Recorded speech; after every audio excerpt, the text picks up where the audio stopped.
Can you hear me better now? Again, welcome everyone. I'm going to call on our Deputy Mayor, Shirley Keaveney, to read the land acknowledgement. Thank you, Mayor Kettner, and good morning, everyone. We would like to begin by acknowledging that we are meeting on the traditional lands and treaty territory of the Saugeen Ojibwe Nation, which includes the Chippewas of Nawash, unceded First Nation, and the Chippewas of Saugeen First Nation. We also recognize the Métis, whose ancestors shared this land and these waters.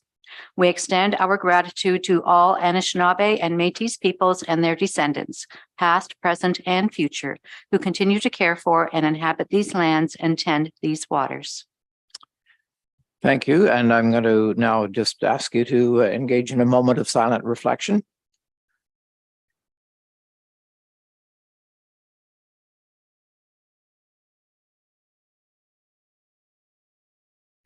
Thank you. Is there any disclosure of pecuniary interest this morning? Seeing none, you are certainly welcome to bring it to our attention at any time during the meeting. And I believe at this point, I can turn it over to staff for our session. Thank you, Worship. This is our first of a number of training sessions. Normally, we wouldn't be kicking off with a planning session right off the bat, but due to some timely things that the municipality is involved in, we thought that it was very important to kick off with the planning presentations today. We'll be starting off with our planning team, Rob Voigt and Denise McCarroll, doing a bit of an overview, followed up by our municipal solicitor for planning matters, Harold Elston. So he'll be doing a bit of a presentation today. So I will turn it over to Rob.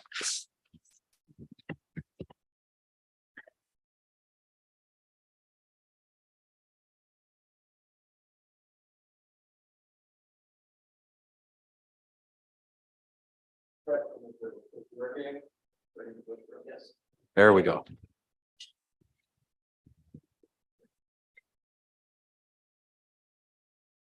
Good morning, Your Worship, council members, those of the public that are watching. Although Rob said that we don't often start these training sessions with planning, I think those of us that are planners in the room are happy to go first. It is the most important thing you'll ever do. I might say that a couple times, let it sink in.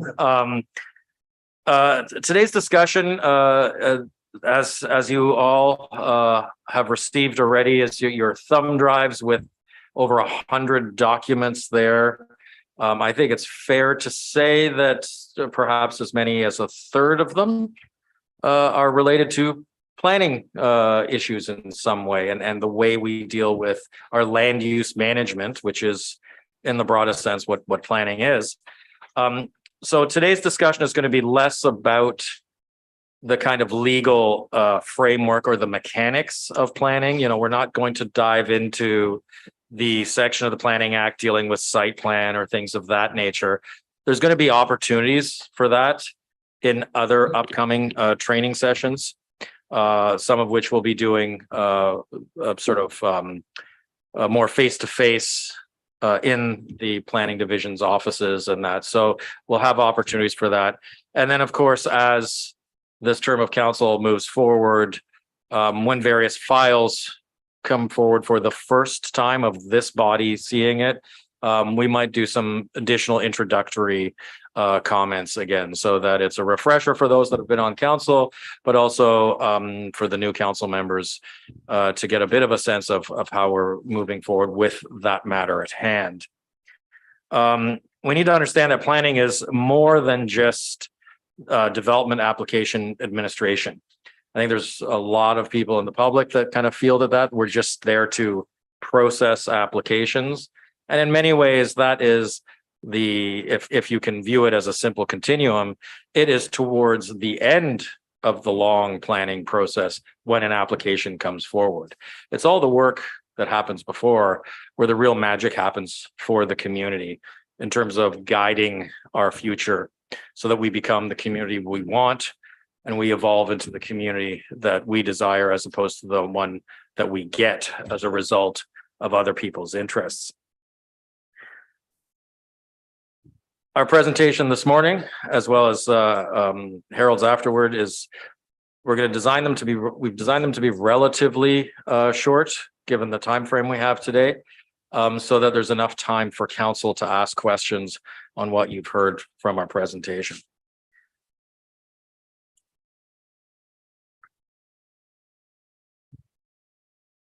So what we see on the slide there is a list of items that I think we can understand as being the characteristics that are in common to all successful communities.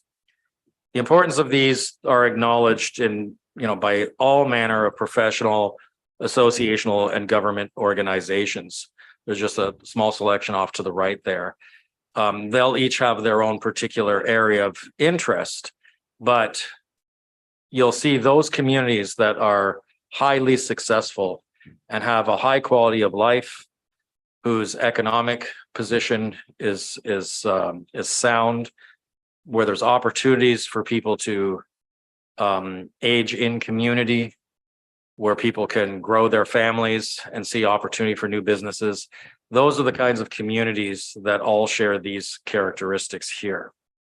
And when we reflect on the aspects of community that we value most, and that I'm sure all councillors have heard while you were out speaking to the citizens of Meaford before the election, we could see how these characteristics make for a great place to call home. Community health and well-being, economic resilience and development, all ages friendly, placemaking, accessibility in the broadest sense of that term, equity, which clearly goes hand in hand, climate responsiveness, and the support of local culture. Each and every one of these things is something that is touched by the planning processes we have, and particularly for those of you that were around the table during the last term, it's worth noting that all these are reflected in the official plan. They were there before we adopted the new updated plan, but are in fact enhanced in the plan and the overall planning framework in which we work. We need to understand that these subject matters are interrelated and that planning has what we call sort of a systems perspective, that no single one of these subject matters or issues really stands on its own. And again, when I refer to the thing that often comes most to mind for people is those development applications. Even the characteristics of a particular application needs to be thought of in terms of the entirety, right? So you can't just take one aspect out and say that that is either for or against an entire project. Truly, planning is about that it is more than the sum of the parts. It is that interrelationship of all the different aspects of land uses, the activities that happen there, the people that are able to engage with that, and its purpose within the community, as opposed to just a single definition or a single setback or something that is, a little easier for us to grasp onto. We always need to have that sense of a systems perspective and that interrelatedness. In the end, it's the community's ability to build on the assets that we have and create the physical, which is the environment we see, and the cultural conditions to achieve these things that make for a great community.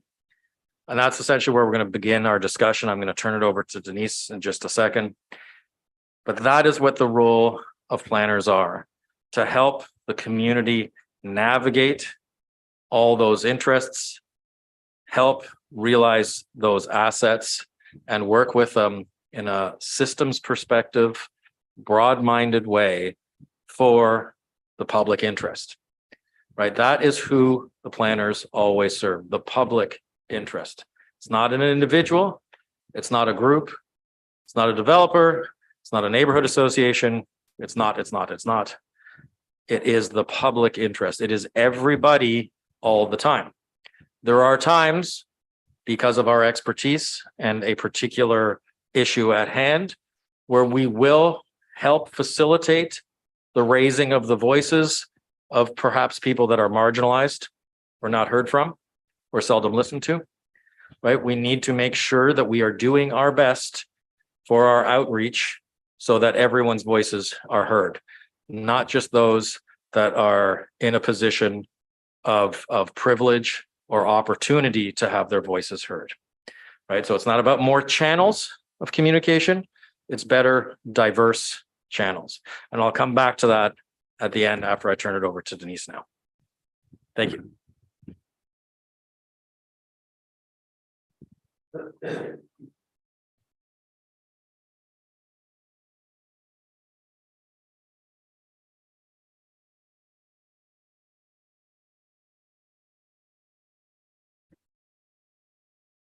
Good morning. Good morning, Your Worship and Council and everybody in the gallery at home who's watching us. It is my pleasure to be here. And Rob took a few things right out of my mouth, which is planning is the most important thing. Because obviously we believe that. And I think I was going to say that myself. And I think any planner does believe that because we are so passionate. That's just the way that nature of you wouldn't want to see a whole bunch of us in a room together.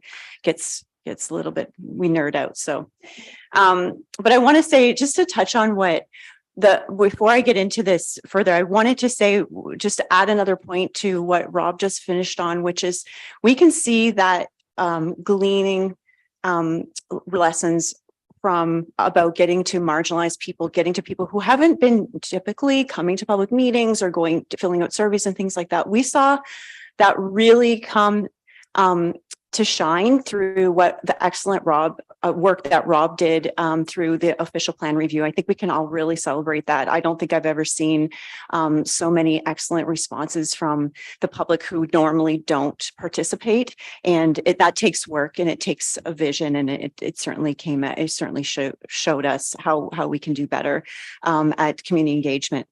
So I'm going to talk a little bit about what planning is, no problem. And I think we all know I think we all have our own idea of what it is. I think the most important thing to remember is it's community building. So we're never going to be finished building our community. And that includes many different types of housing, employment areas, places for people to work, whether that's, big industry or small things, stores, working from home, all kinds of live work arrangements that we're really supporting now.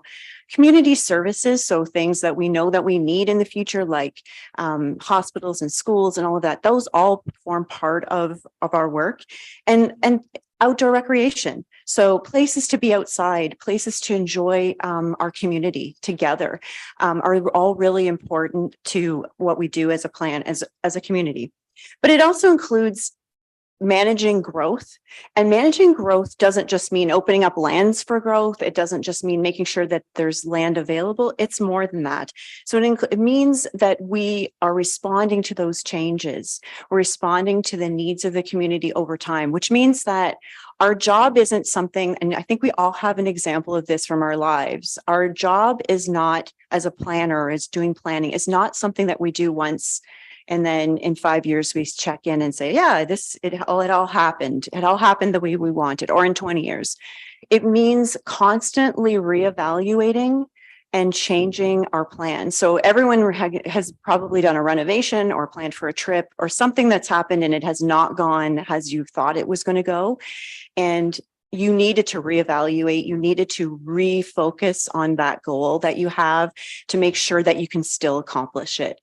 So managing growth includes those things, supporting renewal. So that would be us allowing for things to come down and be replaced with something else, or lands that are just sitting there empty, being able to be repurposed and reused.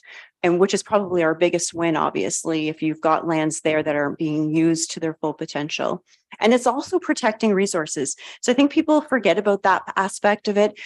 That's where people get a little bit touchy-feely about things like the natural environment and trees and our outdoor spaces, water and all of those things. But it's also things like aggregates that once we only have certain places we can get those. They exist in our communities, they exist in the ground, and we can get those by extracting them, but we can't move where they live. They happen to be in that particular location, and it may not be the best place for the house next door, but it happens to be where they are. And we have to protect those resources from interests that would make it difficult to develop. I think I've seen a few communities where they've put without realizing a subdivision on top of an excellent gravel resource, and you'll never be able to get that gravel out ever again unless you are going to completely take over that subdivision. So it's really important to think ahead of where those resources are and protect them.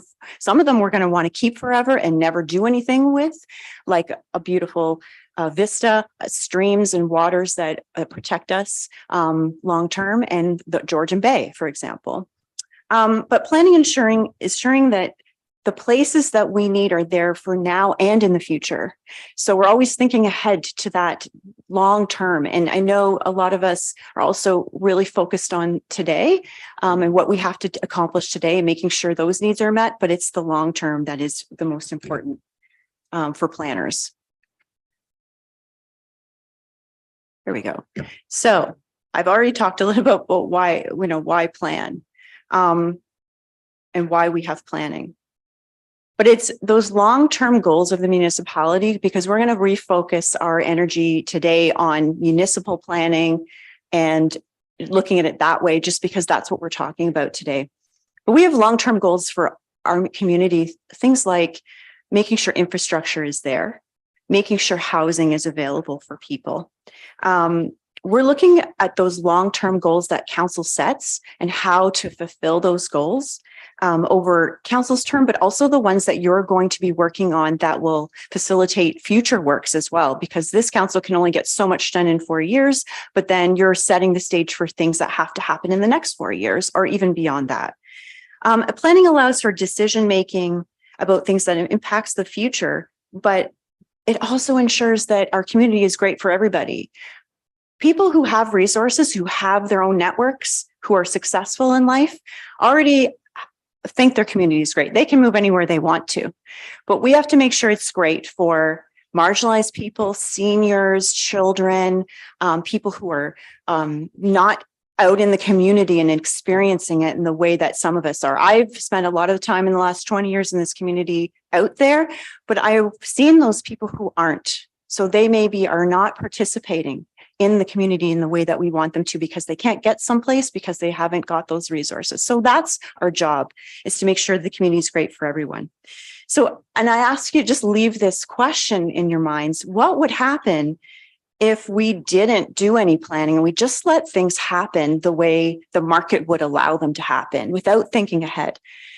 I think that's how the communities have built over time in the last 10,000 years, because wealthier people with resources were able to do the things that they want to do. But we all know that our resources are becoming tapped now. So things like areas to grow food, areas to live, our water and all of those things that we're trying to protect, those things are now more important for us to protect because there's more of us, and those resources we can't get new of. So we have to protect those things. So thinking about what would happen if we just let everything happen that wants to happen without us having any rules or regulations, what would that look like in 50 years? The last 50 years, it might have been okay, but now we're working with less resources for each person, and we have more people to work with now. So I think that's really the important message there. And that leads me into who are planners, because I advanced my own slide, but not. There we go. So planners are professionals. We're professionals who are educated and qualified, and most planners who call themselves professional planners are registered professional planners with the Ontario Professional Planners Institute. The Institute regulates us and ensures that we have a good understanding of our ethical responsibility. It has an educational criteria that we have to go through, and it has a professional code of practice. So that means that excuse me, Denise. Absolutely. Did you want to ask Denise a question? Do you want to wait till she finishes, or is it need to be? Well, Mr. Mayor, it's on the actual comment about the education. I had a question about, is you walk to university? Is it a college course? Is it something that you do? Is it 4 years, 5 years? When you say you're educated, I know that. What does that mean? Thanks, Your Worship. So I can answer that question through you. So over time, that standard has changed. So there may have been people who took college programs in the past and were able to be through practical work, become a professional planner, which would be the same as in the past with an engineer. At one time, you didn't have to go to university, but you could become an engineer, and that's no longer the case. So now our standards are more rigorous, and planners now need to have a university degree. If they don't have a university degree in planning, a 4-year university degree, then they have to go through a much more rigorous process of working under another planner for several years. And I believe it's something like 6 years now. So you'd have to practice for 5 or 6 years before you would be able to be a professional planner if you don't have a planning degree. If you have a planning degree, there's 2 types. So most of my colleagues have went to university for a 4-year professional degree. And there's, I think, 6 schools of planning in Ontario. We have the most in the country. Some of the provinces don't have a planning school. I meet myself and some of my other colleagues also have done a master's degree in planning. So we have an undergraduate degree in something else. In my case, it was peace and conflict studies, which is based in conflict resolution. And my master's degree is in planning from the University of Guelph. So those are sort of the minimum standards. Either one of those options, either the master's degree or the bachelor's is appropriate. And if you don't have that, it's a much harder road. So I do know a few people who have a related degree, for example, in geography, and they still have to go to do 5 to 6 years. I can't remember exactly because I haven't had to do it myself, but of professional planning practice under other mentor, like to be mentored before they can get an RPP designation. And then there's a rigorous process of getting that designation where you have to pass exams. So there's actually quite a lengthy process. For some people, it takes 2 years to do, and others would take 6 or more. That answers that question. Thank you for the question, Councillor Bell. And I think I'd like to proceed to hear the whole presentation, but if you have a burning question at the point, just raise your hand high enough I can see it and wave it or something. Thank you. Thank you, Your Worship. So I think that's important. And I think to understand what our qualifications are, what we've been educated to do. And I want to drive that point home that these standards apply to people in the private sector as well. So these would apply to consulting planners who work in the private sector, the same as an engineer would be going through, where they would still be working for that public interest. So they are making sure. So if you think about it, an engineer, if they've designed a bridge for their client, that still has to sustain people in traffic and everything. It's not just to be the cheapest bridge. It's to be a safe bridge that will stay standing and not harm anyone. We do the same thing. So we still have an ethical responsibility to protect the public interest and to hear from everybody, to be impartial, and to work for that public interest long-term. So when we get an application in, I reserve my judgment until I get all the facts in front of me. So I don't just love an idea and bring it through. That's okay to do if you're not a planner, or you can do that in your personal opinion about something. And I have to keep that bias out of all of my work. So I have to allow the project to unfold and get all the information before I can make a decision about how I feel about it professionally. So what we do in planning service is provide that objective analysis and professional advice to council and to other staff when we get asked to participate in projects with other staff, and which we do, of course, quite a lot because all of our staff cross-pollinate with other departments and work towards the municipal goals.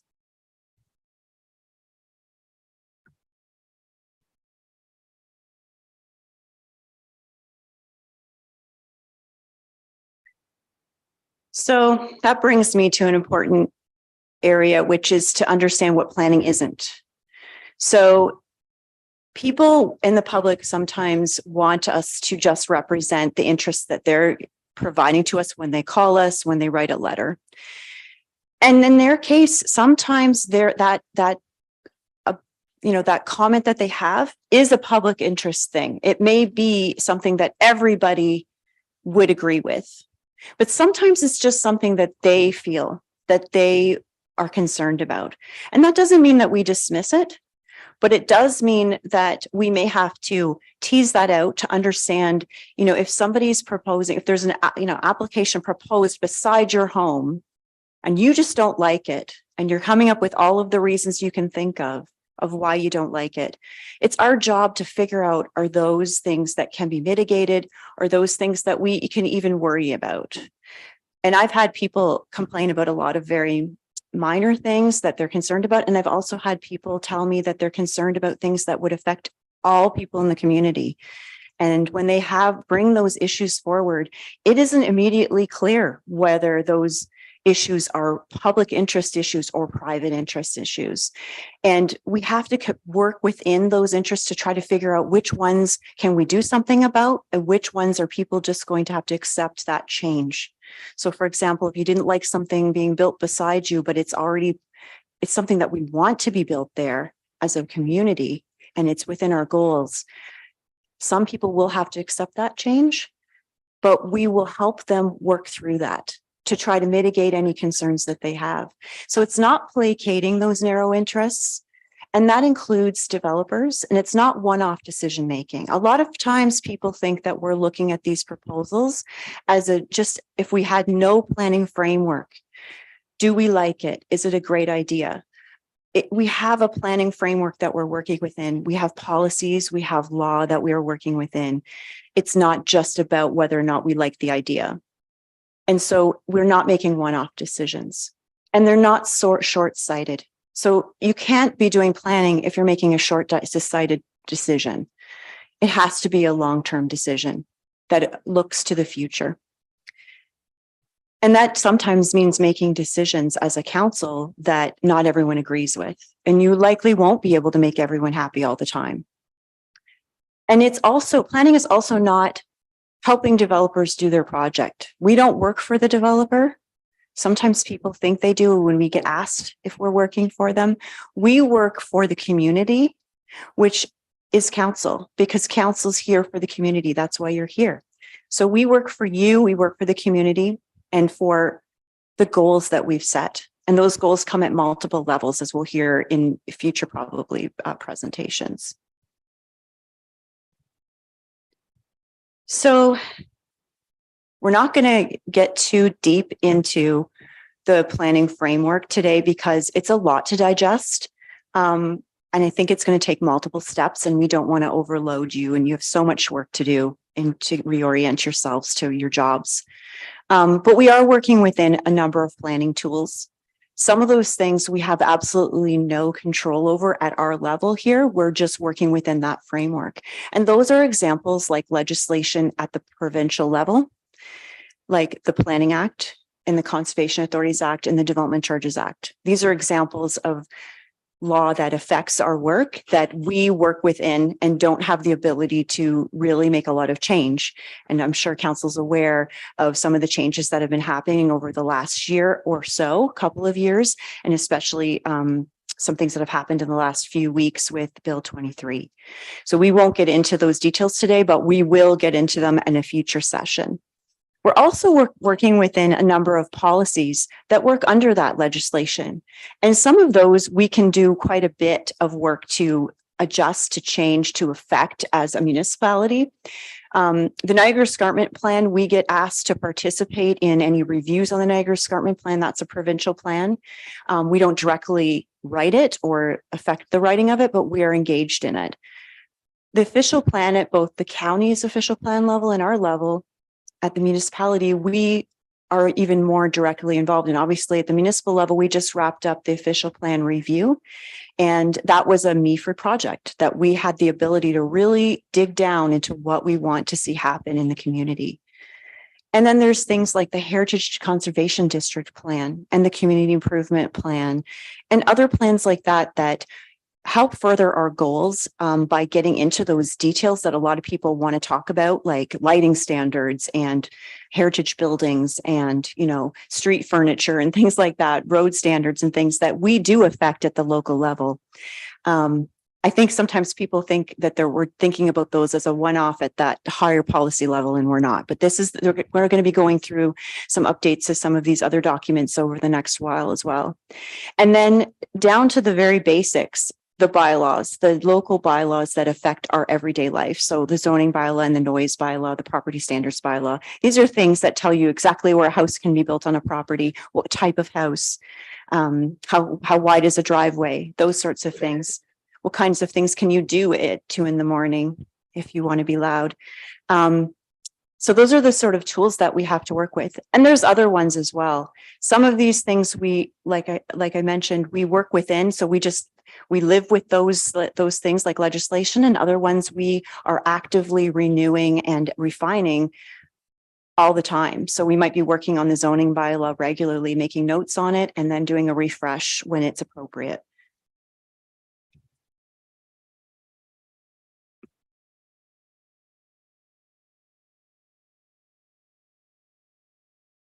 So council's role is the most important thing. Council is the one who makes decisions on a lot of the local planning projects and our plans that we develop. So whether that's things that we just like the official plan review, council makes the decision on whether they want to adopt those policies. Something like the official plan still gets approved at the county and needs to be in line with their official plan as well. But council gets to adopt it, gets to set that policy. You also receive planning applications, and you don't have the ability to not receive them. So they come to you, whether we like it or not. Some of them we love, some of them we don't love as a community. And you have to hear from the public and from agencies. So the public would include anybody that lives near or not near the project and wants to tell you about how they feel about it, their concerns, whether they support it or don't support it. But agencies also have interests in infrastructure, in their own policy level that they may be working within as well. And they comment on those applications, and you receive those comments. And as staff, we help you get that information, and we provide that information to you. So you're going to be considering all the information that falls before you on a planning application, and then make the decision on it. So staff don't make those decisions on the majority of planning applications. There's a few things we do that are delegated to us to do. But most of the things you're going to make a decision on when you get all the information in front of you, which means it takes time. So it means that your role is to receive things over a long period of time. It may be several weeks or a few months where we get an application in, it's posted, you get circulated about a public meeting or a complete application, and then you start hearing things from the public.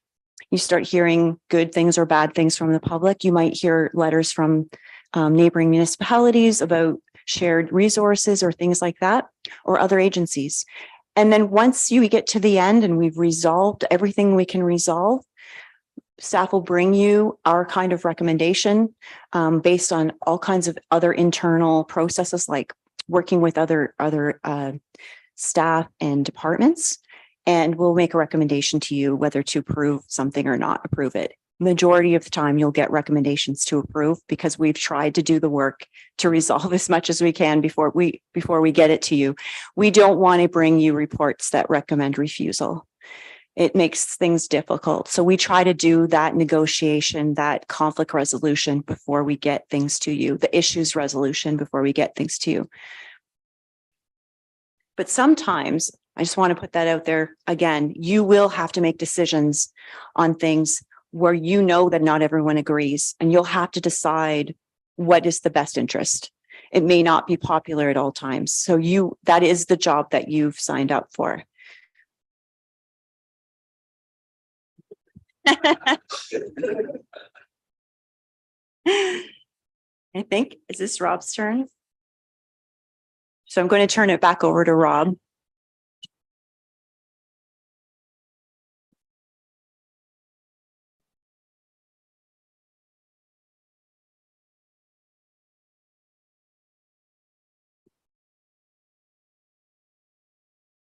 So we see the title there on the slide is community engagement. And this is a critically important piece of what we do as planners and our relationship to council. Planning work we do either be long-term policy type planning or planning related to development application or an initiative by the municipality or project that we're undertaking. Community engagement is important because we work, all of us here, work in institutional space, right? We work on behalf of the community, but we are not the community, right? There is a separation there. We are local government, and there are things, as you've heard from Denise, about how on the planning side of things, when you hear our opinion, that always means it's the professional opinion. It's not our personal opinion. When you are of the community, you can have your personal opinion. They're different. They have different roles, different insights that you gather from that. So again, we work in institutional space on behalf of the community, but we are not the community. Community space is where the citizens and the groups of our clubs and other relationships come together for shared interest in associational relationships. And that is a wealth of assets and insights that those of us that work in government can tap into. And that's one of the reasons community engagement is so important. So what is it?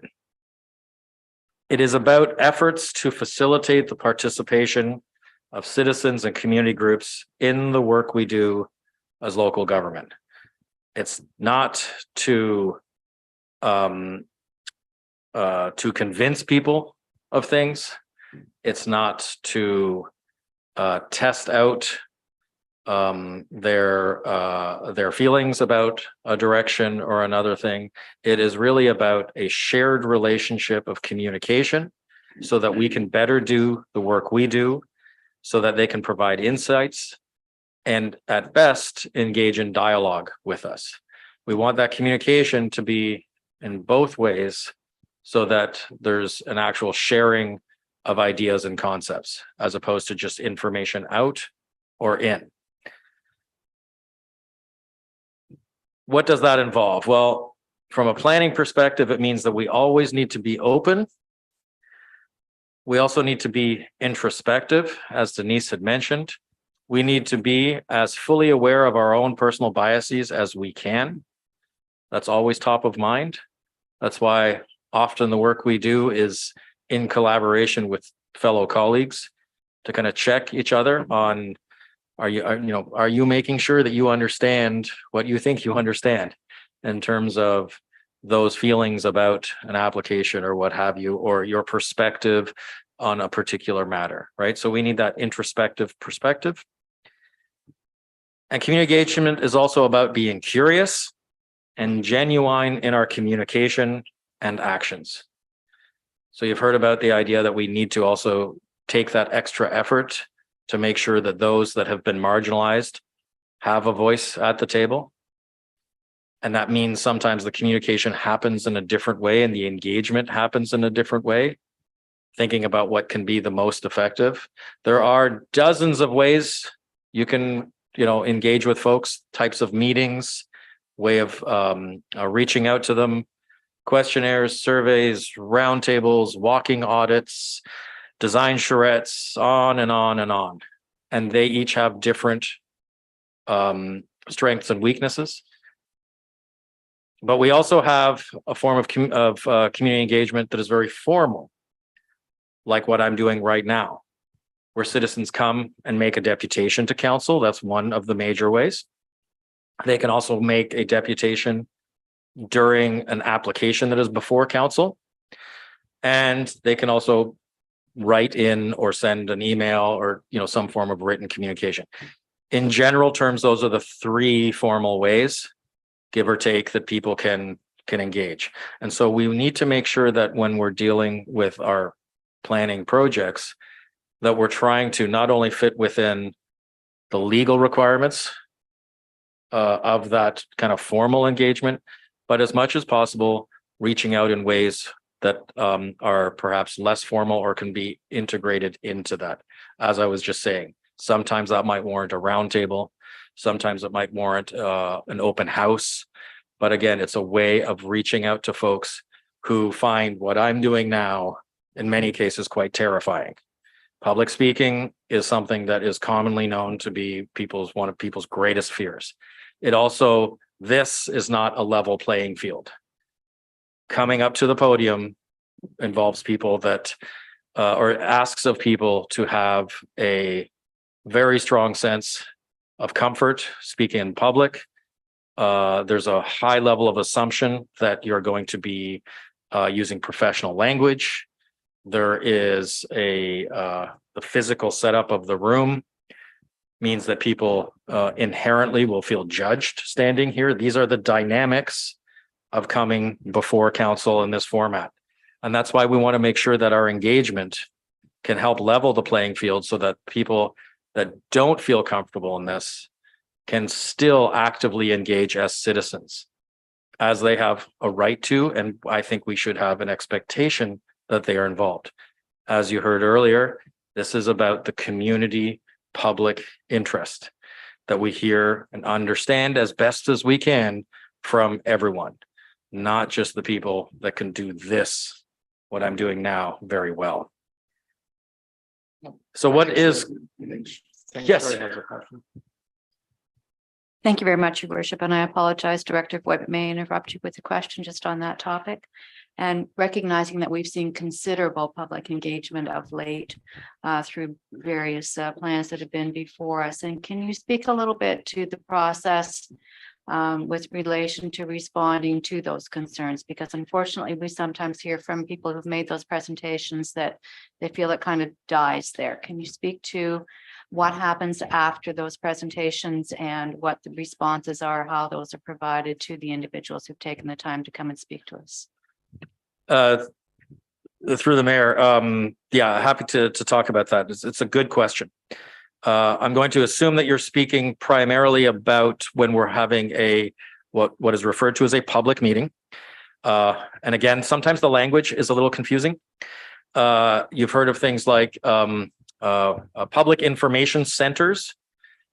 That's confusing when we have a process that require those, because grammatically it makes no sense, right? A center is a place, but a public information center is a thing. It's an event, right? So there's that. Then when we have the public meeting in front of council, even though all meetings are public, a public meeting specifically is, I'll use air quotes here, is kind of the hearing before council, right? This is the official putting things on the record so people can be heard. And I think the framing there, because we reference, and the we is, pretty much every community in Ontario, we mentioned that this is the opportunity to ask questions. Well, when we use that language, the assumption is that when I ask a question, you're going to answer it. But that forum isn't designed to inherently be able to answer the questions. We really should be referring to it as, and Harold can advise after if I'm getting the technical language wrong, but that is an opportunity for people to make a deputation or a statement that may be a question about the thing that is before council. The answers can come in a number of ways. We have, and we're working hard to provide more timely information on the website for projects like frequently asked questions that come up, so we can answer that way. Sometimes it might warrant a more complex answer to council, perhaps, or to an advisory committee. So there might be a report or presentation where that then comes out, but that's a time lag, right? That doesn't happen the next day. Definitely does not happen in the moment. And others are just thank you for the we will consider that amongst all the other things. So it's not ignored. It just isn't spoken to at that time, right? And so that's again why our choice of words and people understanding the role they're playing sometimes within the frameworks we have. This is all very legal when we do the things like design charrettes and walking audits, and that we can do our best as professionals on behalf of the government organization, but with the public interest in mind, be in community space working with people. That's the challenge, right? So we try to gather all that information and bring it forward. And that's where you see that in the reports as well. And It's very, very difficult to change that dynamic in a public meeting. if I may, I would just like to, make the point. I think that the public planning process, those meetings have certainly disappointed me, and I know disappointed many participants. It just comes across as not as advertised. You hear many comments from the mayor, this is your opportunity to get your questions, get your answers, but there are no answers. And I think we need to be much more forthright in the presentation of the meetings to just clarify the point that you've made very well there. Thank you. Mayor, I think you're correct there. It's one of those things that is it's by no one's fault. It is just the structure. And when those public meetings happen, they tend to be, in a broad sense, later in the process. It's when an application has pretty much resolved all the issues relating to the rules we have. So it's a very challenging thing for your average citizen. And we recognize it all the time too.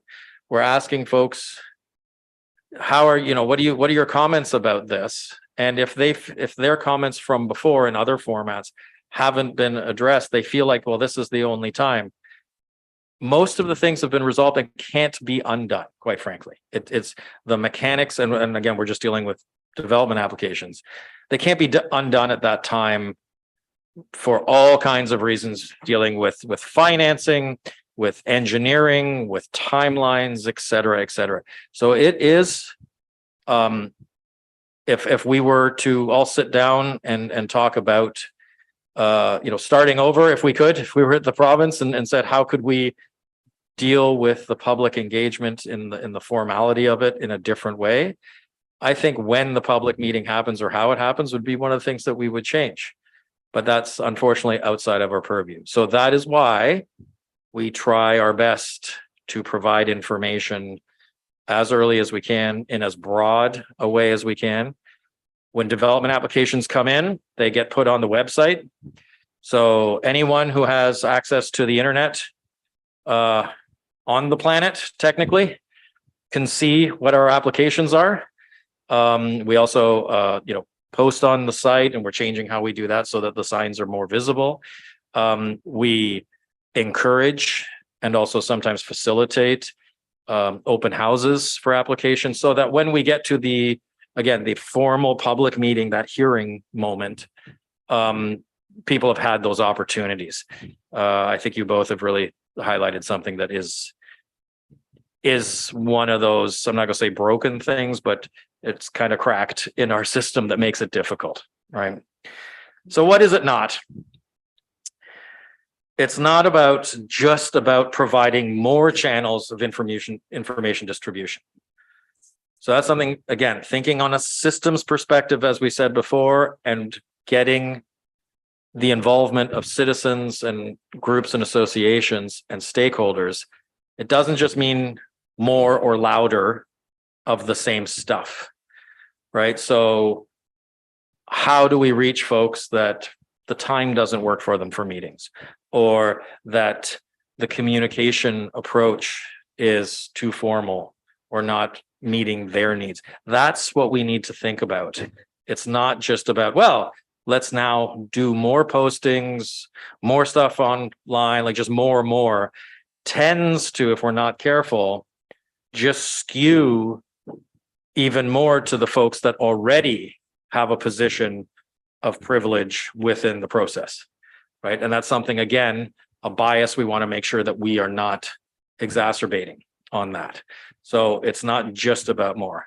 It's also not about overreaching of our institutional structures into that associational space or relationships of community. We shouldn't be, as local government, trying to colonize community groups, neighborhood associations, or what have you, and bring them into our government structure, because it changes the dynamics of what they are and confuses that relationship. It doesn't, in fact, make things better. People need to be able to express themselves as citizens in community space, how they feel they want to hold meetings, etc. But once we roll them into, and I am using the word colonize because that is essentially what we're doing, we roll them into our framework, then they have to follow our rules. Then they have to have meetings and advertise them and minutes the way government does. And then it changes the dynamic and the magic of community groups. So how do we, back to my earlier comments, how do we connect with the community groups to be effective, as opposed to adopting them into our framework? Not saying anyone's doing that, but I have seen that happen, and we need to be careful of that, because they're very different types of organizations, and we can actually damage our relationships and the knowledge that's out there to tap into. So as I've noted, there's those formal, those informal, what community engagement is and isn't. And we have different responsibilities at staff at different times. When we are having these kinds of presentations, or we are presenting on a file, you'll hear us use far less colloquial terms, right? Well, we have to stick to sometimes the jargony terms because we are now in a formal presentation to council. But when we're in the other aspects of community engagement, we do our best to change our language and explain in language that particular audience perhaps understands better. And we try to communicate in those ways. So we have to be dynamic in that. So we design our processes, manage our projects, and conduct our work to integrate and work alongside local citizens and community groups, right? We're here to help facilitate their voices, not always just to interpret. There are times when it is best that they speak for themselves, but we need to help them along and show where they fit into the process. And there's other times where it is a direct channel through us because we need to interpret it on behalf of council for a recommendation to you.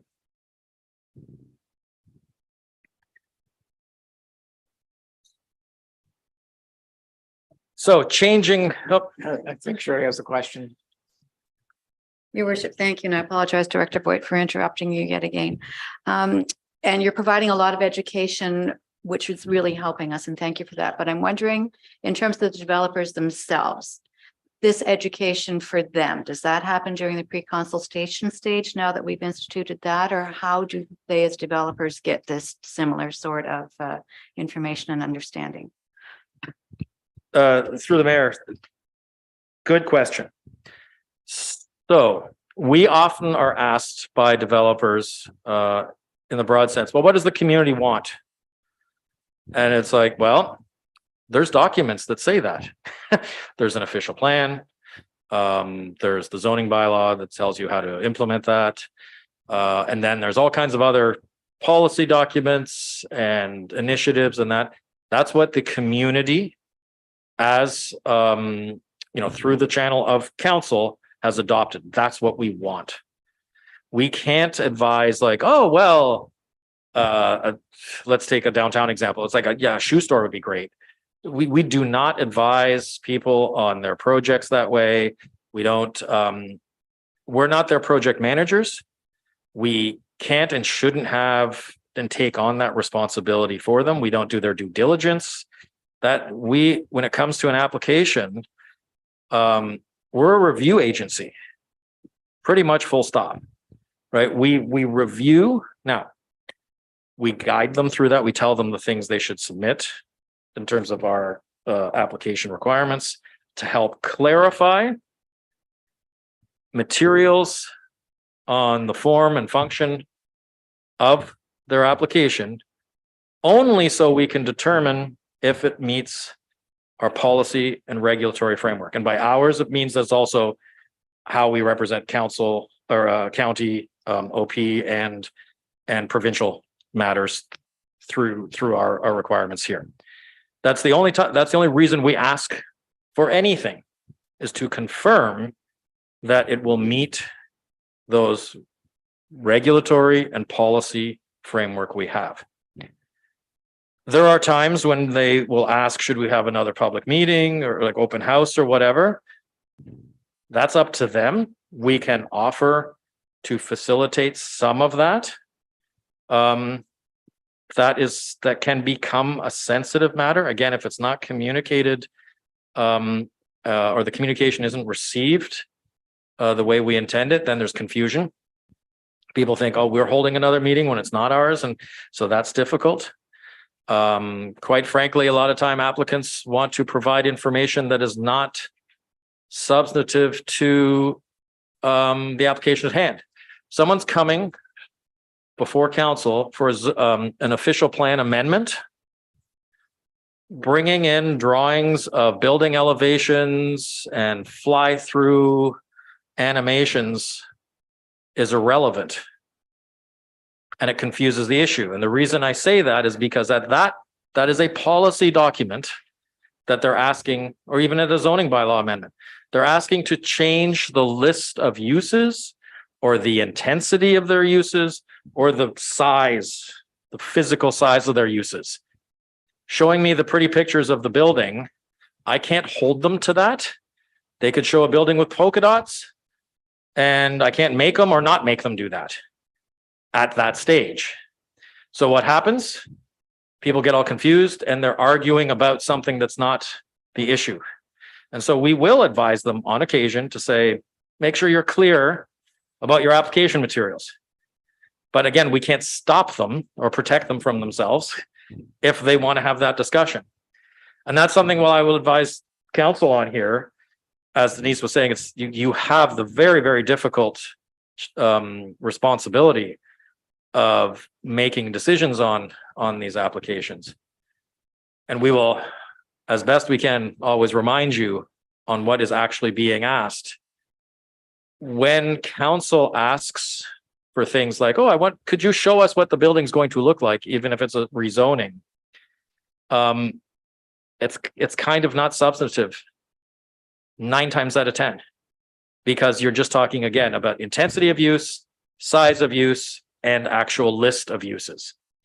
Because even if they show you the best thing that you love, I can't hold them to that. They can sell the land, they can change their mind, they can do a different project as long as it meets what was passed, which is that list of uses, those intensity of uses, that size of use.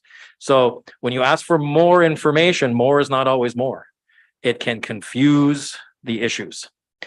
And that we could talk about that for days, because it is so difficult given the structure we have for the general public to understand, and as voices for the citizens, as elected council members, it's really difficult to know when those questions will be truly answered, mostly about design. That is the thing that most often causes confusion.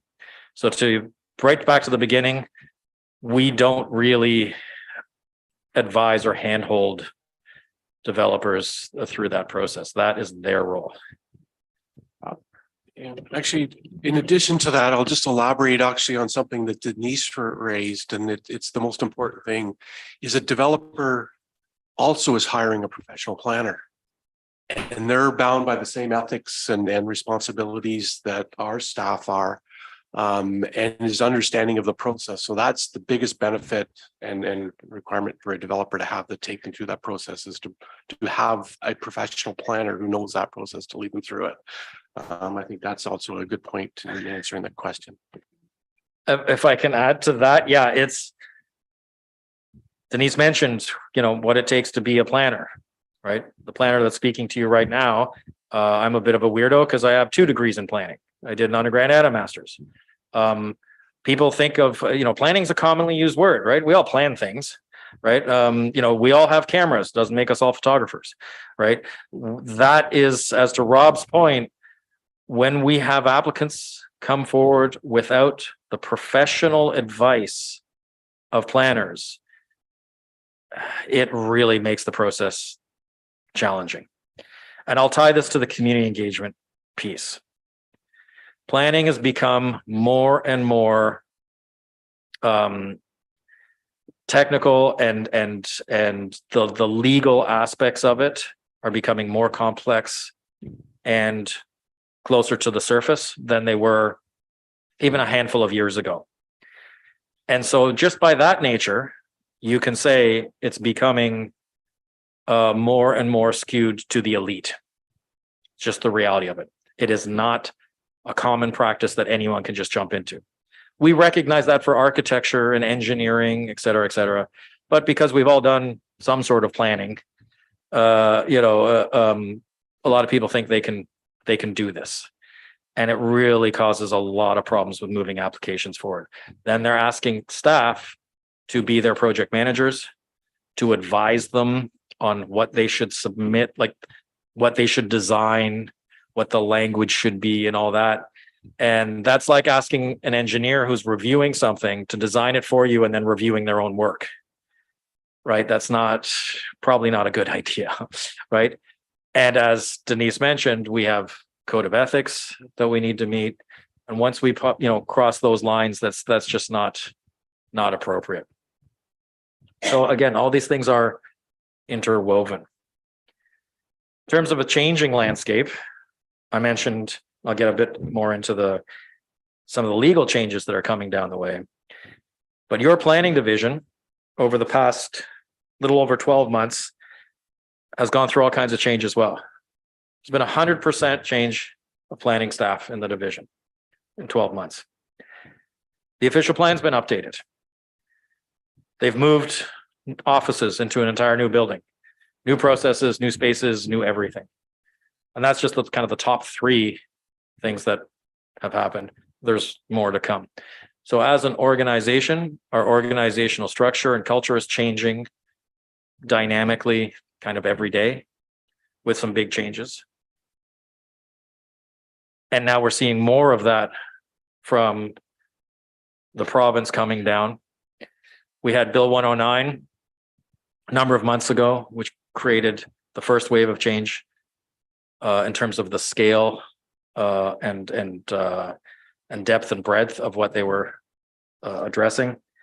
That essentially all comes fully into authority with us at the end of this month, I think, or end of next month. And now I'm sure you've all heard of Bill 23, which is another round of significant changes to how we do planning.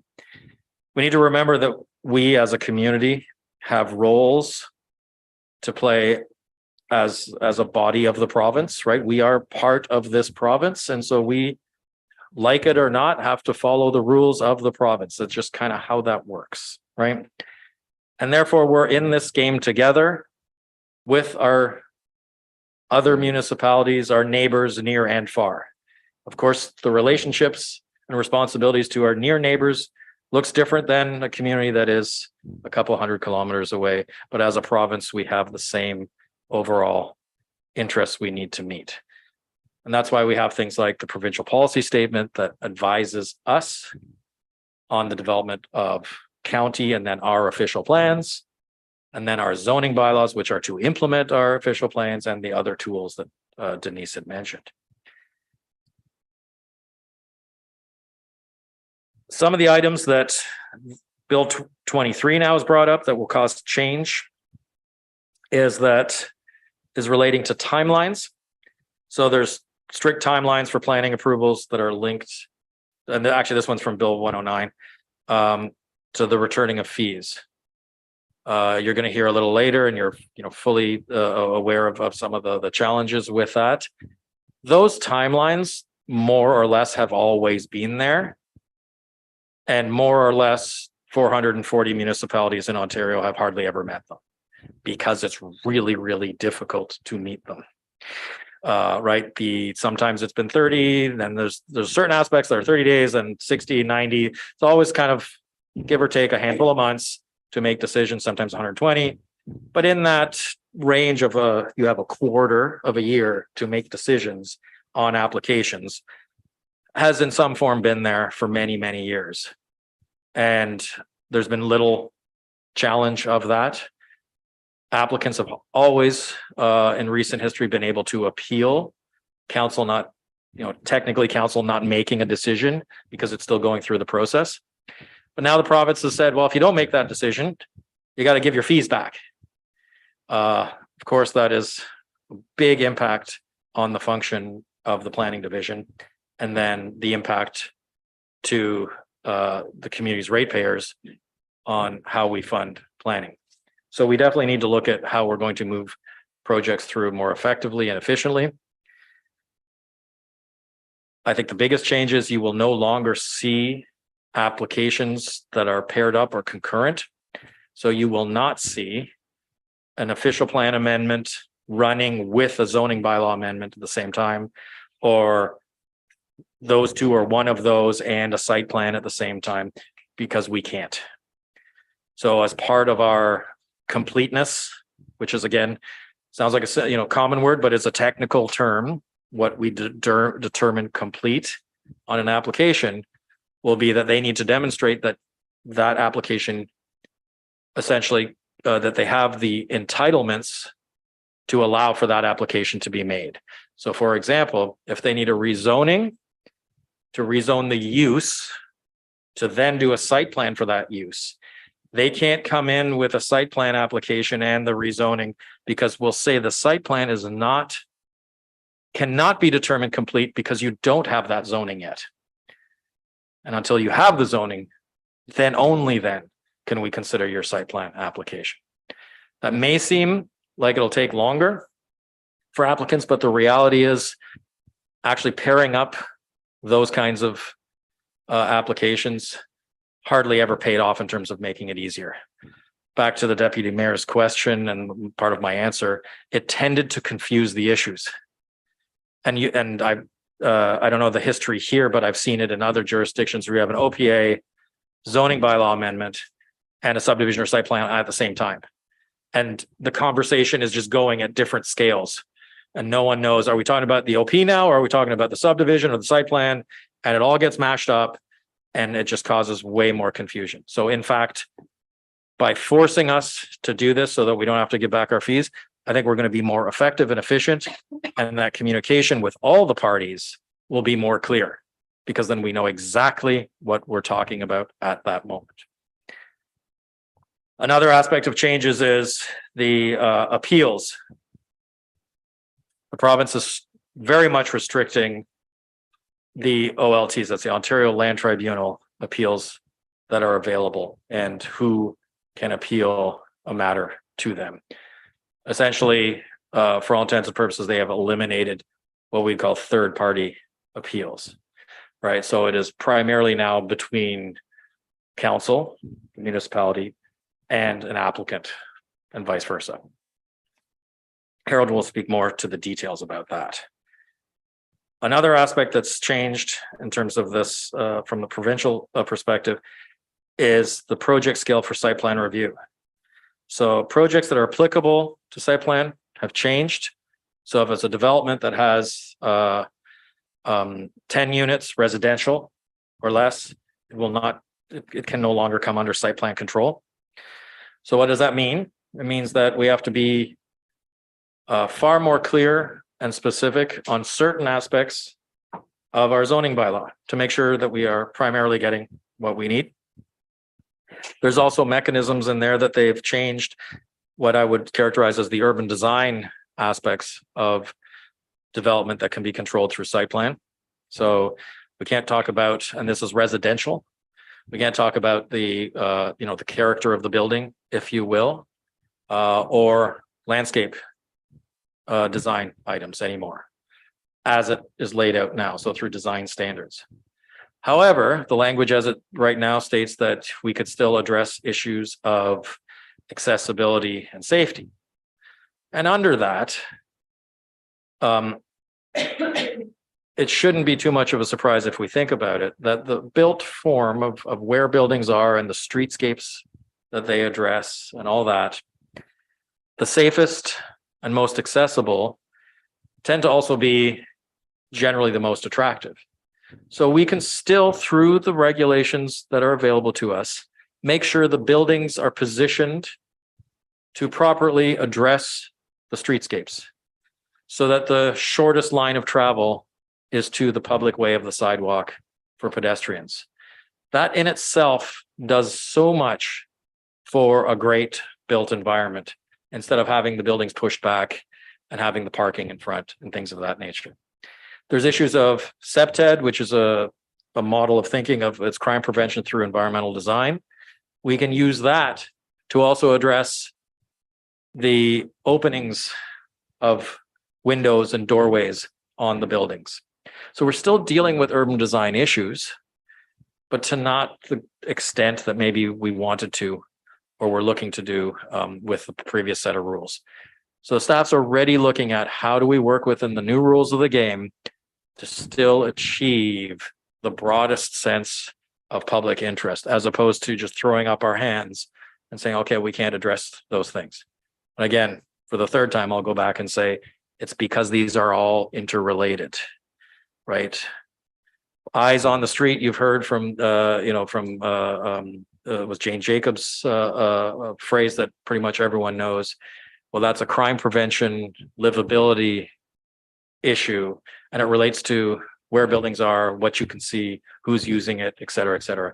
And we can still address that, even though the province has taken away the broader ability to deal with urban design issues on certain applications. Other things, heritage designations, they basically are increasing the complexity to get heritage designation. Simplest terms, there was kind of three categories that made something have a heritage value, and you used to be able to get designation on any one of those. Now you have to have two of them in simplest terms. Again, we're going to see what the regulations actually say about that, but that's the way they're leaning right now. The biggest change potentially is the development charges being eliminated for attainable/affordable housing. They're also mashing up that definition. There used to only be affordable housing was the only thing that had a real legal definition. Attainable was just common language trying to describe a different aspect of the housing market, but now they're put together. And it's not so much that affordable housing wasn't going to be able to be charged development charges. The greater challenge is that they are upping the dollar amount of what affordable means. Simplest terms, affordable used to be with some caveats there, but essentially the 50th percentile of costs. And that's why it was so hard to deliver, right? It's so difficult to bring something in that's 50% of the costs of, in terms of someone's household income going into the marketplace, either as a rental or as owner. Unless I'm mistaken, they are now raising that up to 80%, which potentially means that someone with a reasonable income buying a modest home, a new modestly built home, especially in our area where land prices are going up and therefore house prices are going up, those modest homes may now also be considered affordable, and then we don't get development charges from that. So the thing is, the pool from which we can gather development charges may have gotten a lot smaller. This is just the one side of the discussion. I'd assume the province is going to figure out how to fill that gap. I'd hope so, but that could, of course, have a big impact on particularly smaller municipalities. So what does this all mean? Well, I've mentioned a couple of things. We have to adapt how we do what we do. The province gets to set the rules of the game, and we as staff do the best we can for the citizens of this community. And so with all these changes ahead, I still think there's unbelievable opportunity here. We are in a good geographic position. We're in a good position culturally as a community. We have opportunity with the interest of people wanting to invest and reinvest in the community. We have opportunities for renewal and continued revitalization. We heard that and saw that in the official plan update. And I'll just leave the last thought is if we remember that what we revitalize as a community revitalizes us. This is important work. As Denise had started off talking about community builders, your planning staff are working with you and the citizens of this community to build the community, to make sure that it's vibrant, healthy, successful, and that we are good stewards for now and into the future, so that the future generations have a community here that they can also be proud of. That is my closing statement. We're happy to answer any questions you have. Yes, Tony? Thank you, Mr. Mayor. And first of all, Mr. Mayor, I'm going to apologize for me just saying the word thank you out loud without going through you. I know better than to just simply do that. I would like to say that I believe one of the major things that this new council needs to do with our citizens is to help them be educated. I know, Mr. Armstrong, when I had my conversation with yourself, that having this training session today was, I think, number one on my list. And we've had that today, and I want to thank the presenters. It's been more than informative. It's a lot to consider.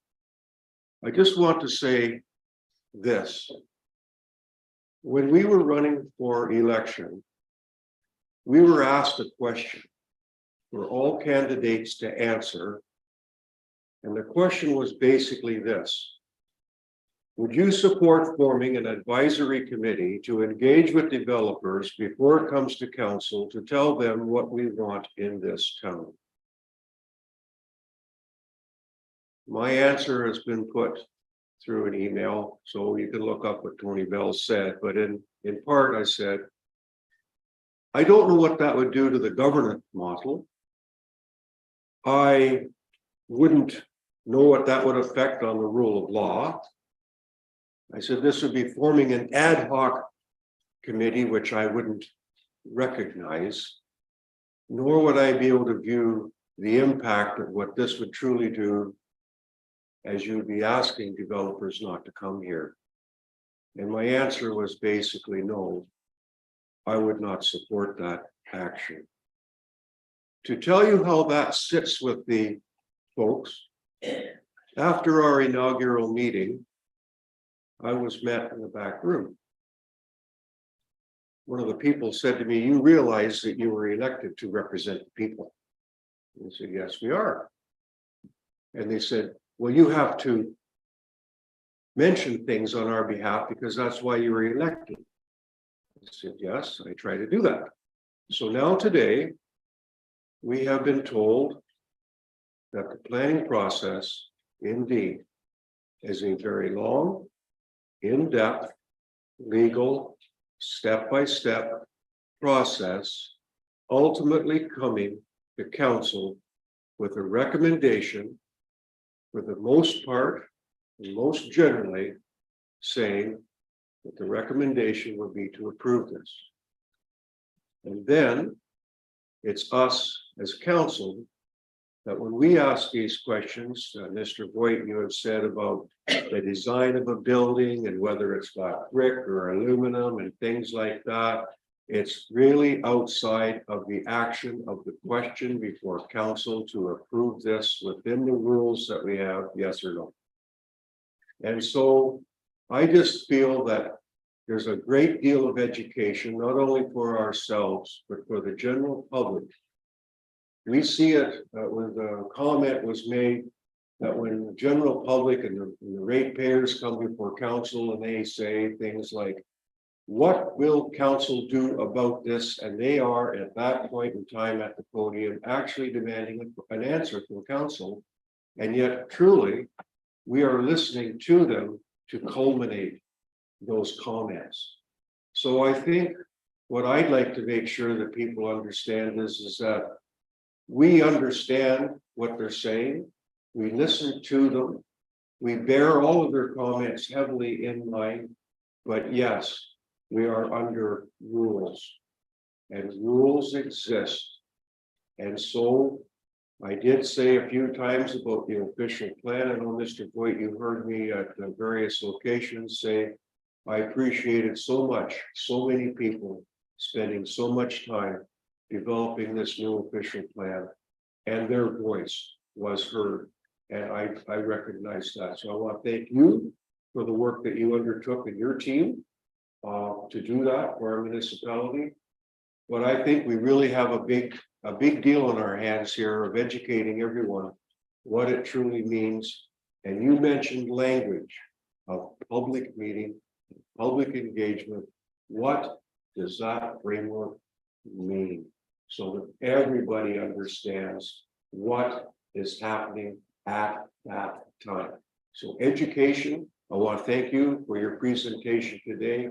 For me, my third term about to begin, I've got a better hold on what it means in the Planning Act. And I thank you for your presentations this afternoon. Thank you, Tony. Rob? Thank you. Yes, I echo the thanks, and that helps. I apologize for adding another Rob to the mix here. This is just going to become more confusing. But so I will say that yes, this has been very helpful. There is a very steep learning curve for Brandon and myself. So I'll say to Mr. Armstrong on the USB. Thanks for that. Helps me sleep at night.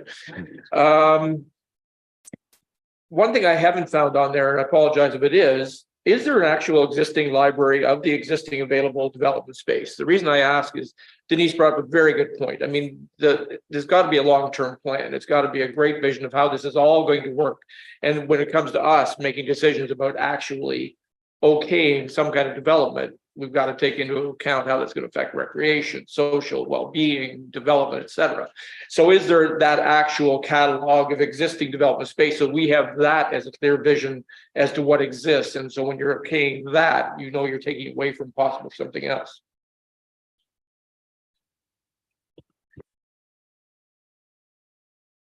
Through the mayor, good question. Couple perspectives often from an economic development assistance kind of tool. Communities will identify undeveloped lands, and it tends to be non-residential in simplest terms, right? So I'm not going to get into details. So that kind of thing, I think Denise was just looking at providing some of that to the county. They requested that because they're helping countywide. Again, that whole idea that we work in collaboration and within the framework. I'm going to, as I'm apt to do, I'm going to throw a wrench into your question and say, technically, every piece of land is developed land. Land within the community that is zoned can become anything that it is zoned for. So that means where there's a house now, a different house could happen, or maybe it's zoned that it could also be mixed use. Right? That is about the renewal, redevelopment, reinvestment. Nothing is ever finished, right? So it's not just about filling up the vacant lands. Those are the easiest to point to for development opportunities. But there are times, I mean, we have a lot of lands that are not at the highest and best use, as we as a community have defined that in the official plan and eventually with the renewed zoning bylaw, right? Not everything is maxed out, however you want to term that, of what we think it should be. We just need to look at our primary core of the downtown, just eyeballing it, looking at what's vacant. There's anywhere between 40 and 50% of that land is empty. It wasn't empty before. Right. In fact, the downtown is diminishing with the amount of lack of reinvestment and the demolition of things over decades. right? So we can point to that, but areas neighboring that are zoned, and the official plan says that they should have greater density to build up the downtown, but there's stuff already sitting there. So every piece of land, those people have a right, whoever owns it. Even developers are ratepayers because they own the land. They're just in the business of building things. So we need to think in terms of nothing. The only constant of any community is that is in a state of change. And your community is vibrant and leading towards success if that change is about reinvestment, revitalization, and development. If the change is stagnation and a reduction of what's there, then you got real problems. We don't have that problem, luckily. More questions? Councillor Greenfield. Thank you, Mayor Kentner. Through you to Mr. Point. First of all, thank you, Rob and Denise, for your presentations. Very informative. I appreciate what you have said. I'm going to start with a comment, and I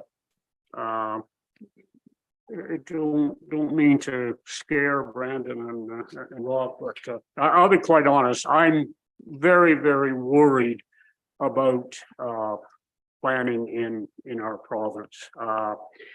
It started back with Bill 8 that attacked primarily conservation authorities and eroded them, I would say, substantially.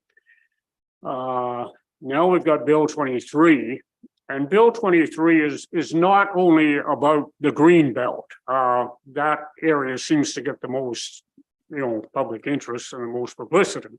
To me, that's it concerns all of certainly Southern Ontario and I guess all of Ontario.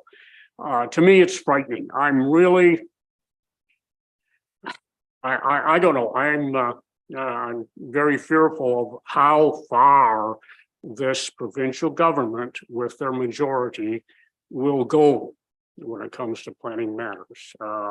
It's just my personal opinion.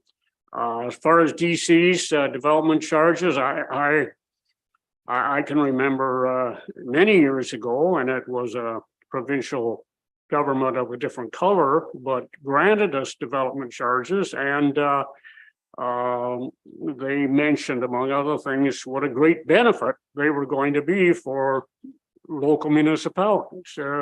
This was a way of raising some much needed money. And now I see that on very shaky ground.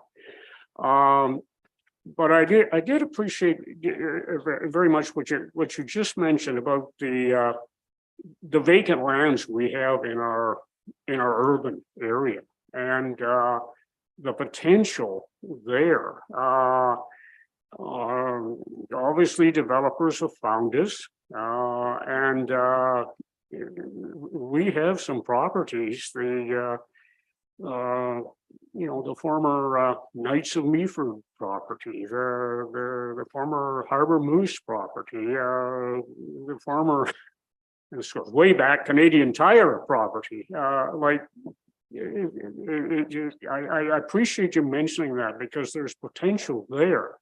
And I really think our new official plan addresses very well what can be done. But so anyway, after all this, my question is, Denise, Rob, do you think, and Mr. Armstrong too, do you think the lower tier municipalities still have enough tools in their tool bag to adequately prepare us for the planning future? Thank you.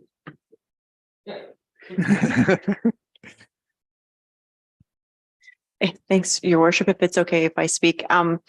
So That's a very loaded question to ask. So, and I agree with a lot of what the counselor has mentioned about Bill 23. It is these bills have made some significant changes that we're still adapting to, and we haven't really fully understood how they will be adapting long term to.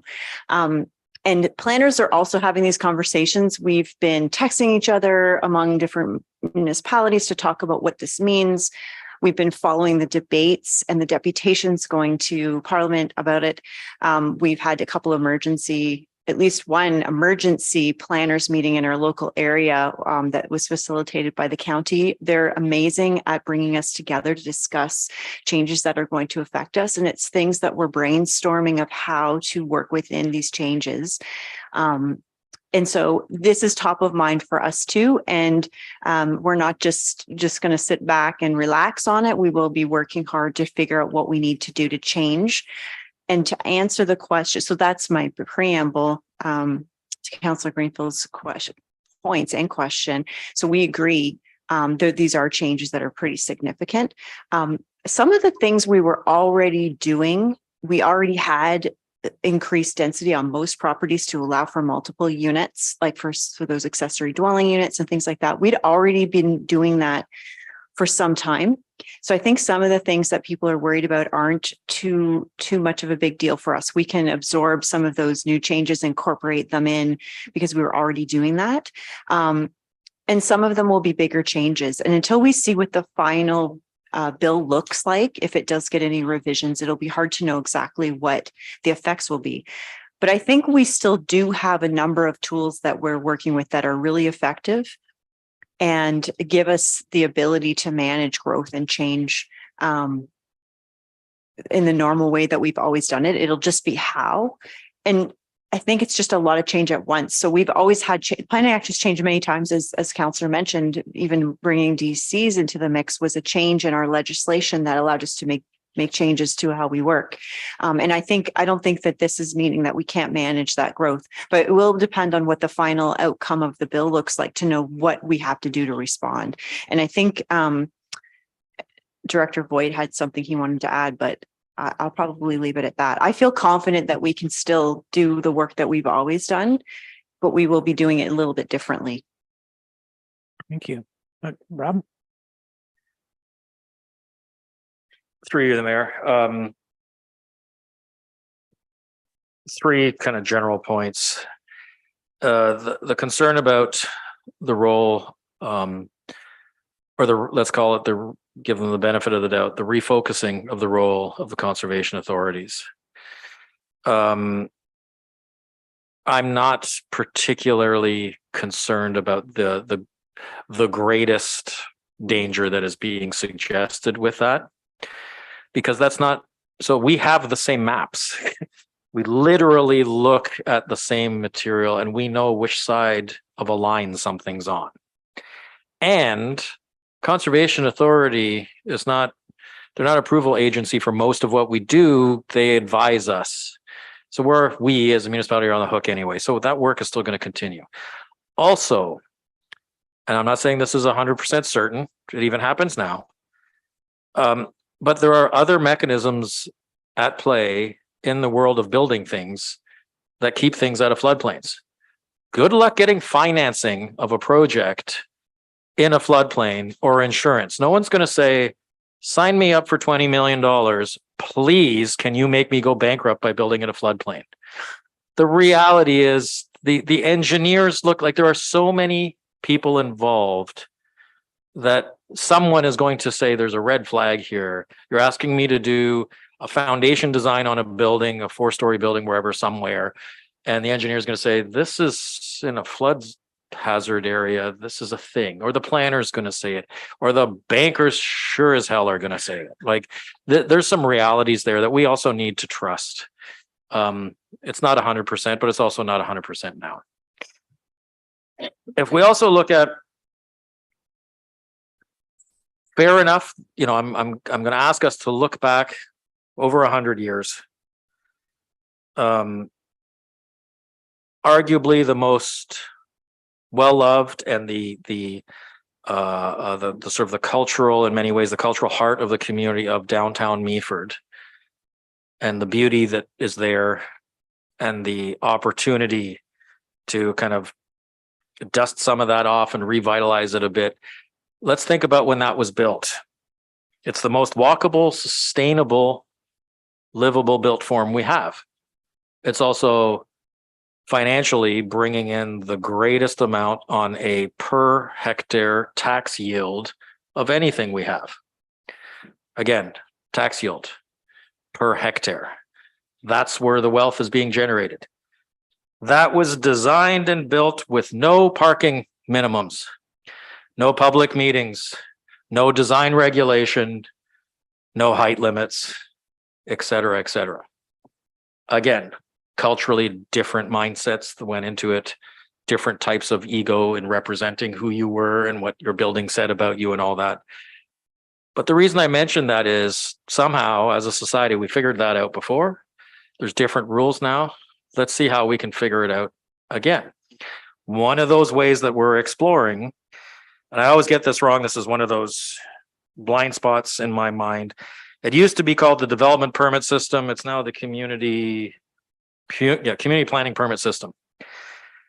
I believe through that, if that gets adopted, we can still have greater design control, because I don't think they've eliminated it out of that. We probably have to talk. And again, other mechanisms. If we look at our tree canopy, beyond just the beauty it represents, talking again in the built up areas of Meaford, and recognize, I'm not saying look at it this way, but recognize that it is living infrastructure that helps us be more climate resilient from a stormwater management perspective. And eventually we'll get into all the details of that. But the trees are living infrastructure. If we look at it that way, we can likely also require those as part of new developments for that infrastructure purpose. And guess what? They're also beautiful and add to the livability of the community in other ways. So we can figure out, as your staff, how to work within the new rules to make the community the best it can be. Otherwise, this would just be a checklist. It would just be the province says this, check, check, check, we're done. It's always about creative efforts to problem solve for the public interest. Deputy Mayor Shirley. Oh, sorry. Sorry, go ahead. Just to expand very quickly, development charges is very concerning. I think Rob highlighted that, and our ability to collect stuff from developers. If we don't collect it from them, then it's got to come either from the user pay or the tax, or if there's going to be a grant system, the province. You would be having our development charges study very shortly. However, we've sort of put a little pause on it with Hempson Consulting, and because we don't want to bring a bylaw and then have to change it in a couple of months if they change so we're just waiting on that, and there will be a separate training session on that, and we'll understand the impacts when we bring it back. Thank you, Rob. And Matt. Thank you, Mick. And while this is wonderful conversation, I'm a little conscious of the time, so I wonder if we might want to move on to Harold's presentation, and then if this time at the end have more conversation then. For sure, for sure. Then if you're ready to go, Mr. Halston, thank you. He needs his mic put on again there. The one at the podium, yeah.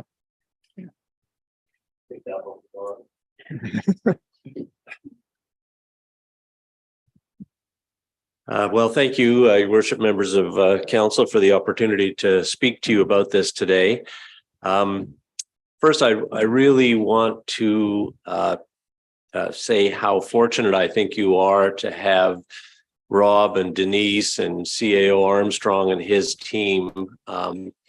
I can't remember hearing such a passionate and thoughtful description of planning and what can be accomplished. The trouble with what I do, litigating these things, is you tend to get a bit cynical about it all. So I'm going to try and keep this at the same inspiring level that Denise and Rob have set for you. But I do think it's really important and this is the first time I've had an opportunity to speak to one of my municipal councils about the litigation process, for lack of a better way of explaining it. What happens after you make a decision and it goes out of this room and is, in an appeal situation at the Ontario Land Tribunal. So I think it's really important for you to know that, and hopefully it'll help you make decisions, better decisions, knowing where it's going to go. So, because rightly or wrongly, an awful lot of the decisions you make, one way or the other, end up being appealed. And we know that now, currently in Meaford. So it's really encouraging to have such, as I say, thoughtful planners doing the analysis for you, making recommendations for you. And it certainly makes my job a lot easier, because I know I can defend your decisions one way or the other, and I've got the expertise to call on.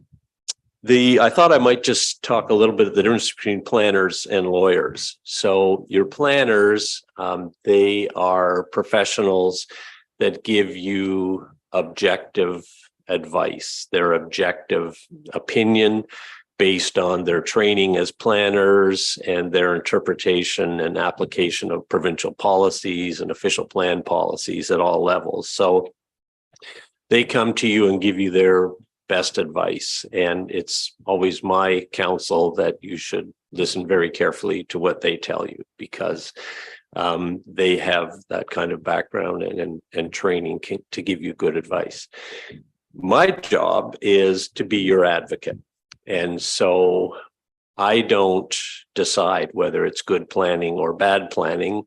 You make a decision and I advance your case, your interest to the best of my ability, with some restrictions. All the while, as an officer of the court, I have a duty to try and find resolution to things, to try and settle things, to try and bring parties together. But two very separate roles, and somehow miraculously planners and lawyers tend to coexist and work together over the years. And it's astounding to me sometimes. And it's, I think, really just each professional recognizing their role in the process. Anyways, just sort of by way of introduction, what ends up happening, and you can see I've taken a lot of notes as I've been sitting here, but the planners have the vision, and whether it's in your official plan or a staff report on a site plan application, they have a vision for what should happen, and whether it's the streetscape or how a shoreline should be preserved or how the escarpment should be protected. But the problem is, in planning, you have to take that vision and somehow put it into language. And that's a hard idea. Even if you're a novelist, it's hard to describe the escarpment on a beautiful day, or Georgian Bay, or downtown Meaford, let alone try and put it in the zoning bylaw language. So for those of you who've been on council for a while, and for those of you who are new, it's almost a code. So to try and capture a spectacular landscape in zoning language is difficult. And my job is to take that zoning bylaw and make sure, if it's under appeal, that the interpretation, the vision that the planners were trying to capture in that zoning language is put forward to the tribunal in the best way possible, so that that vision, which there's no other way of doing it, it has to be put into words, and we call it a zoning bylaw, so that it stays there. And what ends up happening in the hearings, the focus becomes very, myopic. We are focused on a clause in a zoning bylaw or a subparagraph or the use of a couple of words. And these hearings can go from a day to a year. And the focus is so intense on often just a few sort of terms or clauses in a zoning bylaw or an official plan. So it's a difficult process. I've been doing it for a long time, and I still sometimes kind of wonder. It's a bit like through the looking glass some days, but that's the reality of the process we have here in Ontario. So I don't know do I need to go through my slides, or can I just sort of talk and you have the slides there? I don't know. Maybe I'm looking at Margaret to say, is that okay? Do you mind? I can tell you which slide it is, but I think I'd rather move around. Far more engaging. Thank you. Okay. Well, thank you, Your Worship. So that's what I'll do. And I'll try and, stick to the slides and have some control over this. But, we in these hearings, we talk about things like character of a neighborhood or compatibility or sustainable development, livable cities. And we all understand what that means, but to put it in a bylaw and then to have, I have to say, some of the top advocates in Ontario practice at the Ontario Land Tribunal. Some of the best lawyers are there. And I think it's because everything gets litigated. You can be a civil litigator at a big law firm in downtown Toronto, and you don't go to trial very often. But OMB lawyers, administrative law lawyers, we are on our feet all the time. That's what we do. And so you get a room full of very talented planners and lawyers and architects and engineers debating all these things.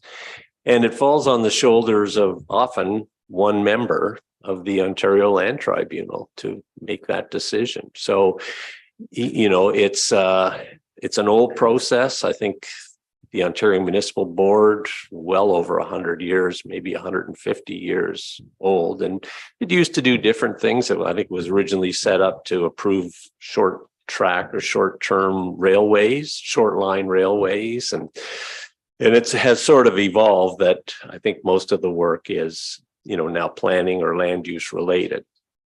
So on the one slide so maybe I'll just tell you a little bit about the OLT for people who aren't familiar with it.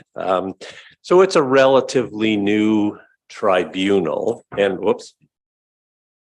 it amalgamates a lot of the other boards. So they took the Board of Negotiation, which was expropriations, the Conservation Review Board, which did heritage things, the Environmental Review Tribunal, the Local Planning Appeal Tribunal, which used to be the Ontario Municipal Board, and the Mining and Lands Tribunal, and rolled it all into one tribunal now, the Ontario Land Tribunal, and it has just different divisions, planning, mining, different things. And the members are appointed by the Lieutenant Governor and Council. When I started, they were appointed for life. And so you would have a member who could be firm, could take difficult positions, could cut long-winded lawyers off because they were secure in their job.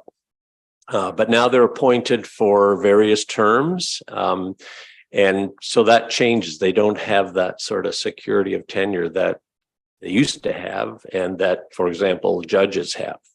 So they're appointed, and I've lost track, a year or 2, 3-year terms, depending. And they come from all walks of life. There are school trustees, there are lawyers, there are former mayors, there's a lot of planners, environmentalists, community activists, just a broad spectrum. I think there's around 30 members now. And they have a very difficult job. And I think that the OLT and its predecessor boards, took a lot of grief, but at the end of the day, they have a tough decision to make, and they make it on the evidence that's presented to them. So they have a broad authority to deal with questions of law that are sort of incidental to what they're doing, and facts. So it's very much like a trial. It's a formal proceeding, quasi judicial, but certainly we, the lawyers who practice there regularly, treat it very much like a courtroom. There is deference to the chair of the tribunal, usually one person. And we follow basically the rules of civil procedure in terms of who speaks, who gets a right to cross-examine, who gets the right to reply, those kind of things. The rules of evidence are a bit sort of less strict. So in a court of law, you really probably have all heard about hearsay. And so if it's hearsay, you can't hear it. Well, at the OLT, we hear lots of hearsay. And I think for the most part, that's a good thing.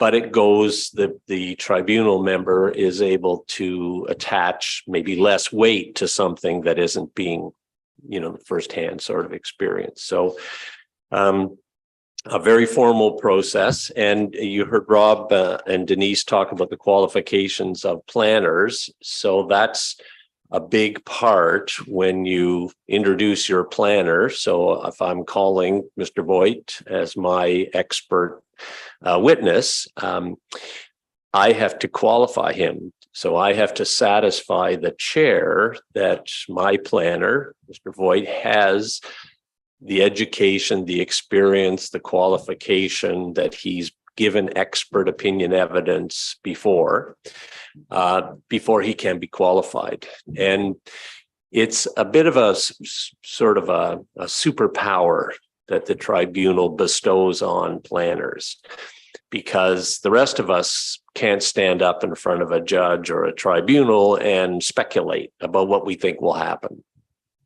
That's just, you're not allowed to do that in a court of law unless you're an expert. So doctors get qualified to give expert opinion evidence on heart surgery, and planners get qualified to give expert opinion evidence to the Ontario Land Tribunal or to the courts, because planners will be witnesses and can be in court as well.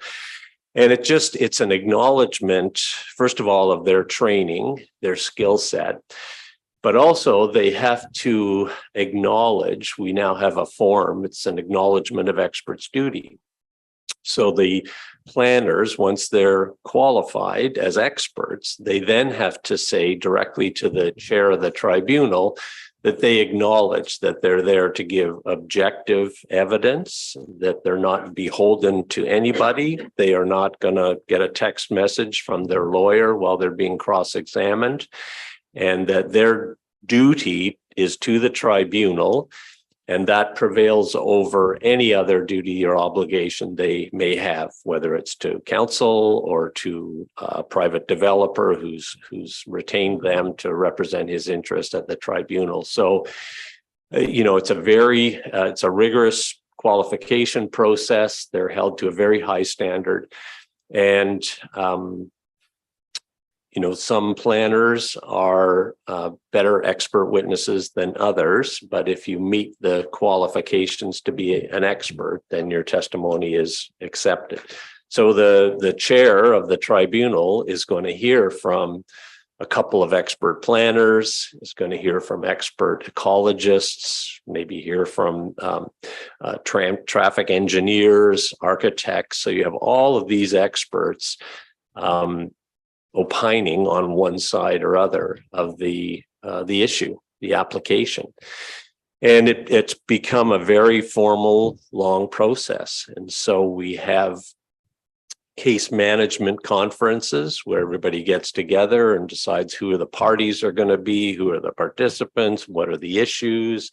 And we set a time frame for the exchange of witness statements, and the experts are usually required to meet and try and agree on some facts. And then a hearing date is set, and a hearing that's, set for 3 weeks can go for 8 weeks. And it is sometimes just, it's astounding to me how long these things go on. We seem to not be able to accomplish very much in a day.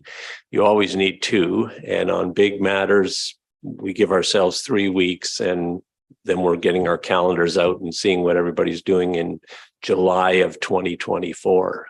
So, it's a big sort of a commitment. It takes on a bit of a life of its own. But I don't know of any other system. I think it is, at the end of the day, it's good because it allows people from the community, it allows council, allows landowners, because developers are landowners. So in Canada, we don't have a right to property the way they do in the States. We don't have a constitutional right to property. But still, at the end of the day, I think we all respect and acknowledge people's right to do certain things on their land, and planning is an imposition on their abilities. So I think most of us would agree for the good, but still. Just to talk about the appeals themselves, of course, all of these fall under the Planning Act. So whether it's an official plan amendment or a new official plan or a zoning bylaw amendment or a new comprehensive zoning bylaw, subdivision, condominium, minor variance, site plan, all these are subject to appeal to the Ontario Land Tribunal. And that's pretty much as of right. There's no real requirements, except people have to make a written or oral submission, usually to you or the Committee of Adjustment or whoever the local, approval authority is, which makes sense. It wouldn't be a fair system if someone could sit in the back of this room, keep their powder dry, let you go off, make a decision, and then they come up later and appeal it and raise new things. So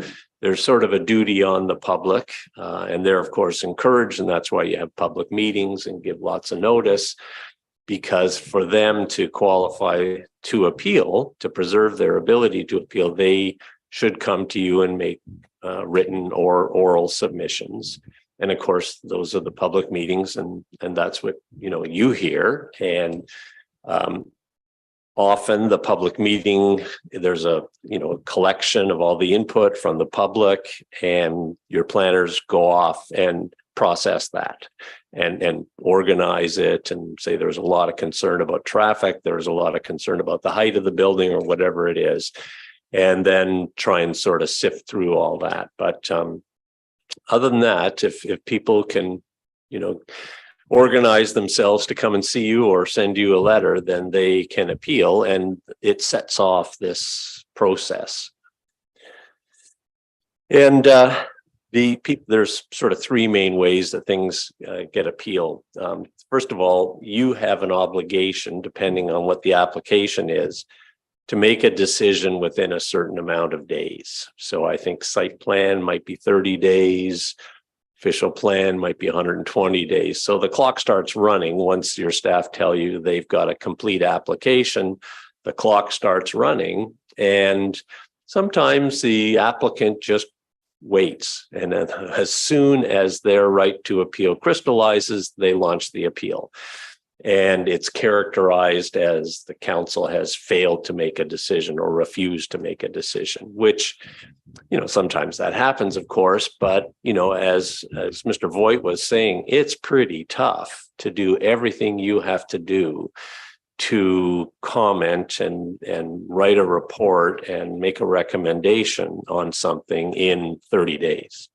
It's just nearly impossible. And there's always been sort of an understanding, in the development community that, we'll give you the time to work your way through that. But now we see, one of the, I guess it was Bill 109, where if you don't do, make your decision within the time frame set out in the act, you have to give back half the fees. And so an incredible pressure put on the finances of the municipality to make these decisions in a short time frame. So it's certainly not in a perfect system. I thought I have one slide just on the tribunal's ability to dismiss appeals, and this happens. So I'll just read from my slide here so I get it right. So the OLT may dismiss all or part of an appeal without holding a hearing if the tribunal is of the opinion that, one, the reasons set out in the appeal do not disclose any apparent land use planning grounds upon which the matter that is the subject of the appeal could be approved or refused by the tribunal. So there's just whatever they're saying in the appeal that, even if they're right, it's not enough to overturn it. Then the appeal is not made in good faith or is frivolous or vexatious. The appeal is made only for the purpose of delay. And then a relatively new one, the appellant has persistently and without reasonable grounds commenced before the tribunal proceedings that constitute an abusive process. So there are some communities where people regularly appeal things, and it gets to be, a bit of a nuisance and a bit of an abuse of the process. So sometimes, I will always talk with council if there's an appeal that, maybe won't hold up, or if the planners tell me there's just no grounds for this appeal, we should move to dismiss it. It's hard to say that something isn't made in good faith or is frivolous, which really means it's silly, or vexatious, which means it's vexing or meant to worry you kind of thing. And it's always, I think difficult for a municipal council to move to dismiss an appeal. And I just think it's the appeal right is there. And as a municipal council, I don't get many instructions to dismiss appeals. So, but it's there, that power is there, and it often comes up and is sort of part of the discussion.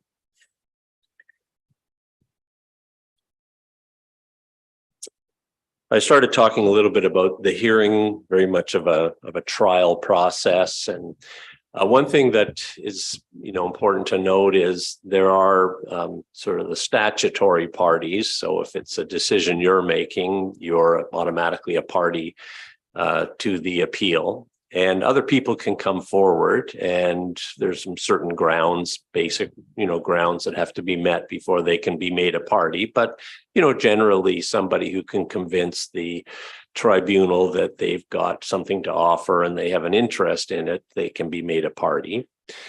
But often what happens is people are asked to be made a participant.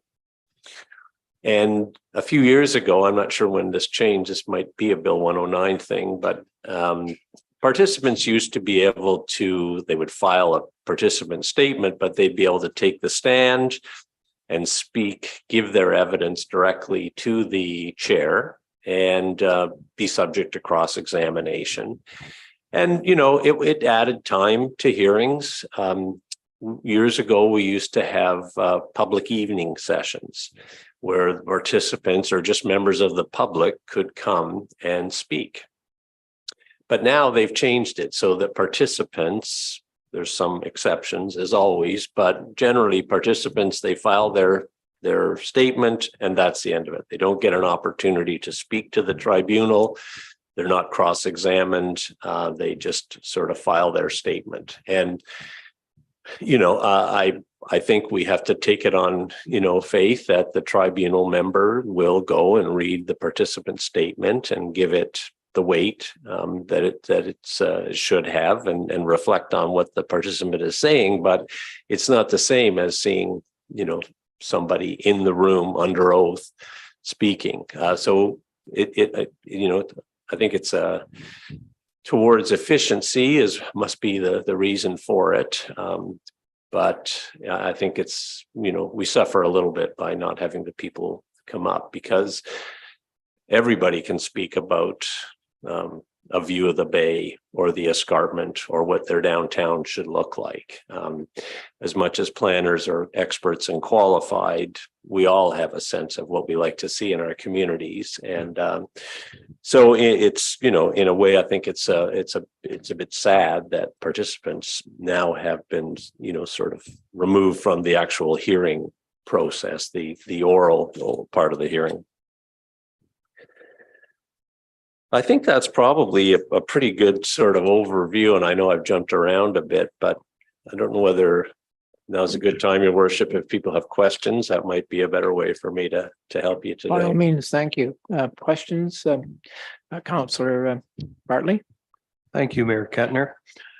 So when you say we could take part in an OLT as a councillor, does that give me the right to view that hearing? Through you, Your Worship, yes, you can. It's very rare that a councillor will participate and be a part or say anything in a hearing.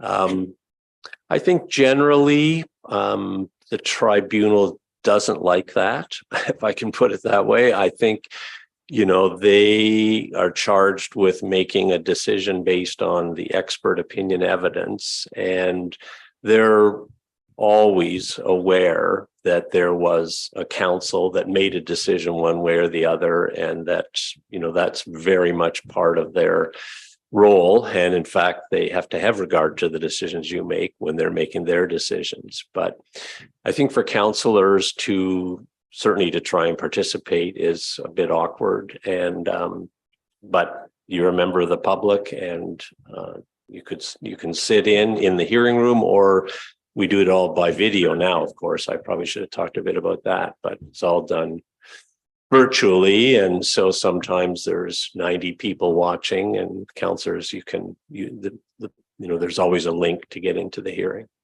That's more what I was interested in. Yep. You said the public, if they give an oral presentation or a written presentation, they can be part of it or be there. I'm more interested in viewing it online and watching how the process works. Yes. I'm able to do that? Yes, through your worship, you are. And I think what I was trying to say for the people that come and make written and oral submission, they need to do that if they want to appeal. So they need to come and tell you, I think this building's too tall, before they can appeal your decision to approve it. So it gives them the ability to actually be an appellant, be a party, and all the rest. I understand. Sorry, yeah, I probably didn't make that clear. Deputy Mayor Keepany. Thank you very much, Mayor Kentner, and thank you, Mr. Alston, for your presentation. I'll just use an example, if I may, from a recent media article this past weekend, a decision in York Region, Aurora, where a councillor turned down a proposal for 7 stories, and it was appealed, and the OLT came back and said, you will build 12 stories, you will permit 12 stories, and 330 units per hectare. So if we use that as an example, then did I hear you say that there would be 1 chair at the tribunal, and there's a membership of 30? So how many members would make that decision? Just the 1 chair?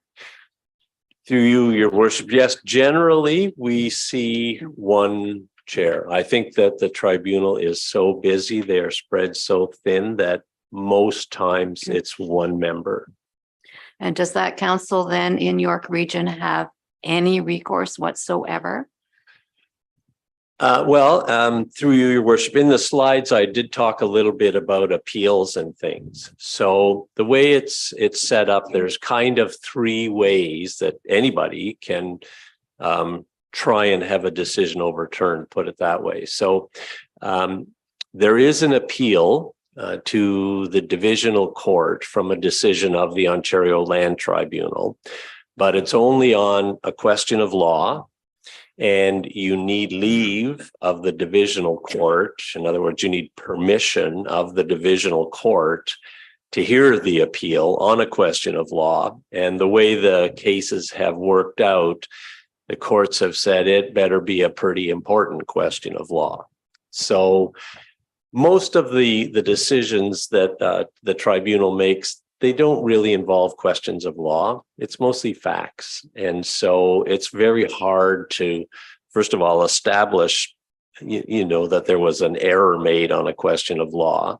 And then you have to persuade the divisional court to give you leave to come to them and argue the full thing. And they say it better be, you know, an important question, and there better be a good reason to doubt that the tribunal got it wrong. So very difficult.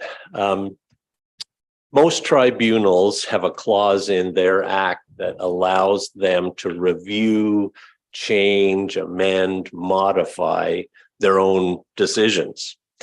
So it might be section 44. Now I think of it as a section 43 review. So you get the decision back and you think, well, this is awful. How could this happen?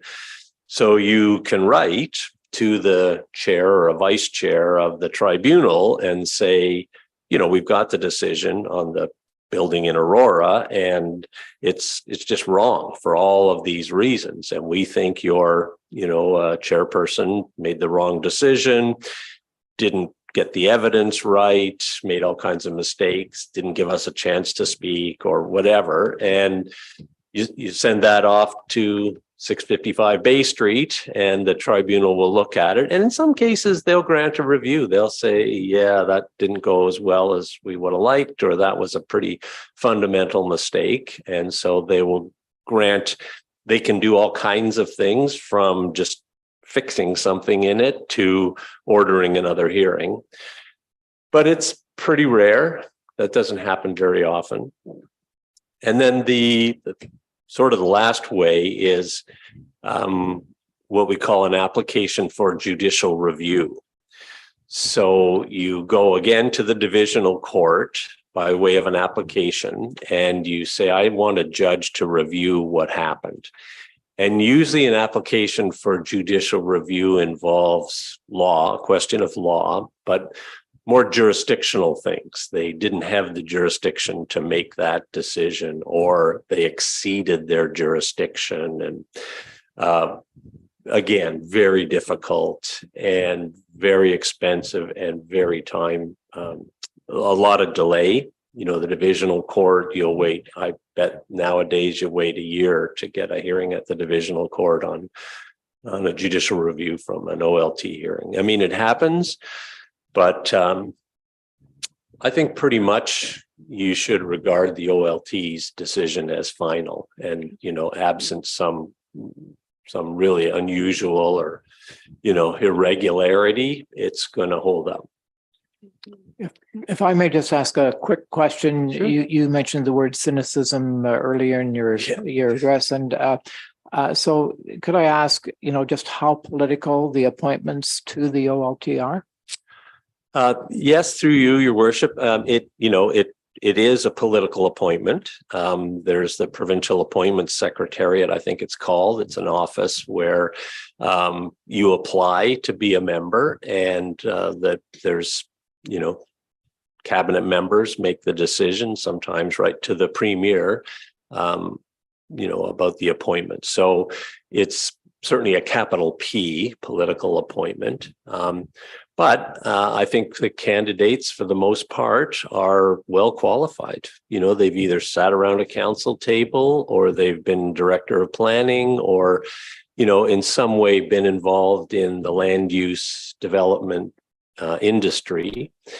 And, you know, I have to say, like, we generally know the board members. There's a lot of new ones, but and so you sort of know their background. And I can't say that that it's easy to tell what's going to happen based on someone's background. So, you know, I sort of didn't mean to imply that we can't trust the OLT members or anything like that. It's just, it's such a rigorous, demanding process on everybody who's involved in it. And, you know, and I was thinking about this today. I did my first hearing 36 years ago, give or take. I was an articling student at a big firm downtown. And you may remember Paul Hellyer, who was a former cabinet minister, Minister of Defense. So he was my client. And our case was the Harbourfront LRT. and Mr. Hellier was against that because it would cut off the street. So I've been doing it for a long time, and I still look forward to it. I still think that every hearing we're gonna get the right result. And so I don't mean to at all be, disparaging about it, but sometimes it does feel like a bit of a grind. Anyway, that's a very encouraging answer, and thank you. Deputy Mayor Keaveney. Thank you, Mayor Kentner, and I do believe that Councillor Urick has a question as well. Mr. Elston, can OLT chair, Yes. can that individual override a municipality's official plan? Through you, Your Worship. Well, they wouldn't characterize it as overriding. What's involved really is interpretation. And so, most things by the time you get to the OLT, we know we're talking about a handful of policies. And so whether it's, whether a heritage area, designation is protected or not is the issue. And so the tribunal member will decide whether the application conforms with that particular heritage policy. So they would never say they were overturning it. They would say that the application does in fact conform with it. Or someone has made an application to amend the official plan, which is again, a bit of a difficult concept. So if part of your town is designated, residential, and there's all kinds of policies about what should happen there, if someone comes forward with an application to redesignate it for commercial, then it doesn't matter what the OP residential policies say because there's a fresh application to change it. So then we have to look at those policies, that proposed designation of commercial, and see whether that, conforms to, say, the county official plan or a provincial policy statement and things. So, but they would never overturn an official plan. They'd either say something conforms with it, or they would approve an amendment that would basically vacate the former policies. Councillor Greenfield. Thank you, Mayor Kentner. If a lower tier municipality refuses application and their refusal is supported by an upper tier municipality, does the upper tier automatically become a party, or are they just where are they in such a situation? Thank you, Councillor Greenfield, and through you, Your Worship. I think the best answer I can give is it depends on the application. So, in some places the upper tier approves official plans. So if they make a decision, then they're automatically a party. But if you folks say the local municipality is the approval authority and you get comments from the county, they're not necessarily a party. And I find district county governments are a bit shy about coming to these things. And so we don't see them very often. Sometimes there's a letter and we wave it around, but they, generally stay out of it. And a lot of upper tier official plans will sort of, delegate and say that's a matter. The official plan will actually say this is to be determined at the local level. So they kind of defer, but usually not actively involved in hearings, although it happens. Councillor. Thank you, Your Worship, and through you. You said one word in that. Thank you for the presentation. Very informative. I appreciate that. You said one word in there that really tweaked with me, and it was expensive. The one thing I really didn't take into consideration in this whole process was exactly how impactful it is from a financial perspective on the municipality, because My understanding is we've been kind of fortunate. We haven't had a lot of OLT processed in the past, but it certainly sounds like it's going to be more the norm, particularly under Bill 23. So how impactful can we anticipate this to be? Not that you have a crystal ball, but what this is realistically going to be for us coming down the road. Well, thank you. Through you, your worship, it's, the first thing is generally it's your staff time. So that's one of those ones. It's not a dollar figure, but it's certainly a, real impact on your resources as a municipality. If we have to hire another planner, an outside planner, that's an hourly charge. If I'm doing the hearing for you, and most lawyers would be charging an hourly rate. And these hearings, because they have elevated and become so sophisticated, there's an awful lot of preparation that goes into it. And so a one-day hearing, you're probably going to spend 2 days preparing, and they're long days. So the hearings might start at 10, but you're up at 7:30 making your notes, and it ends at 4:30, but you're working with your witness for the next days. So, it's thousands of dollars per hearing day. And so if you get a hearing that goes for 20 days, you're in the tens of thousands of dollars, and depending on what outside experts are brought in. So it's very expensive. I think Mr. Voigt has a point. Thank you, Your Worship. From a staff perspective, even before we get to the hearing, just getting the materials, because we act as the, let's say, the storefront of the OLT. So just getting the materials together on something relatively, let's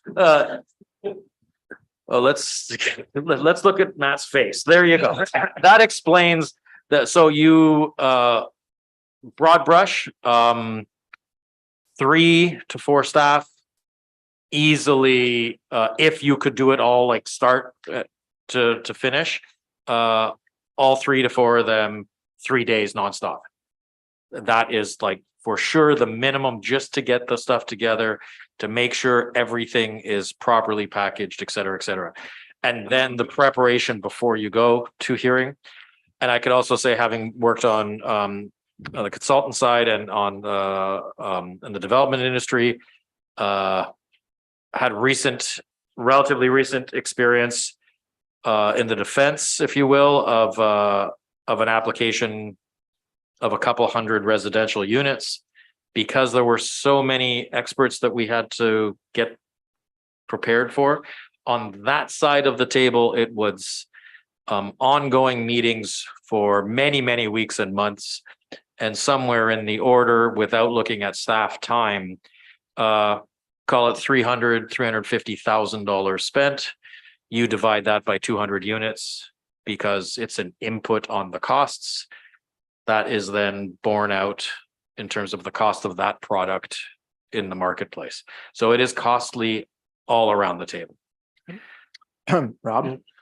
One qualifier I'd like to make is that, and we had our last OLTP went this way, where council supports an application and there's a third-party appeal, our costs, both legal experts, are actually borne by the applicant, and that's all itemized in our fees and charges bylaw. So that's one where some of our fees are covered off, some based on how much it is to prepare the application. I would say they don't quite meet it, but not quite the burden as if it was a appeal of a developer to us, where then we are responsible. And Denise, you had a point? Thank you, Your Worship. So one other thing I just wanted to also expand on, to Harold and Rob's points, about there's the financial cost of, because obviously we still need to have our legal representation, so they would participate in some of the events. So that's not just a hearing at the end, like you're not leading up just to the hearing event, but there's all kinds of events leading to that point. And our goal is at where we haven't even maybe even got a position of council, but where we could get a position of council on things and work towards resolving it before we got to a hearing. That's certainly my goal as a staff person. Should that be the best option? Maybe it isn't in some, but if we can do that, we will continue to work on the project in the sense of resolving issues as far as we can, so we can settle ahead if that's the possibility. And that has worked out in my experience to be the most cost effective, rather than going through a hearing process which has multiple representations and cross examinations and all of that. That really eats up a lot of money because we have to pay for the legal representation to be there for many, many days. If we're just going to work on a settlement, the staff time isn't necessarily different because we're going to be doing a lot of that anyways, regardless of if we went to a hearing.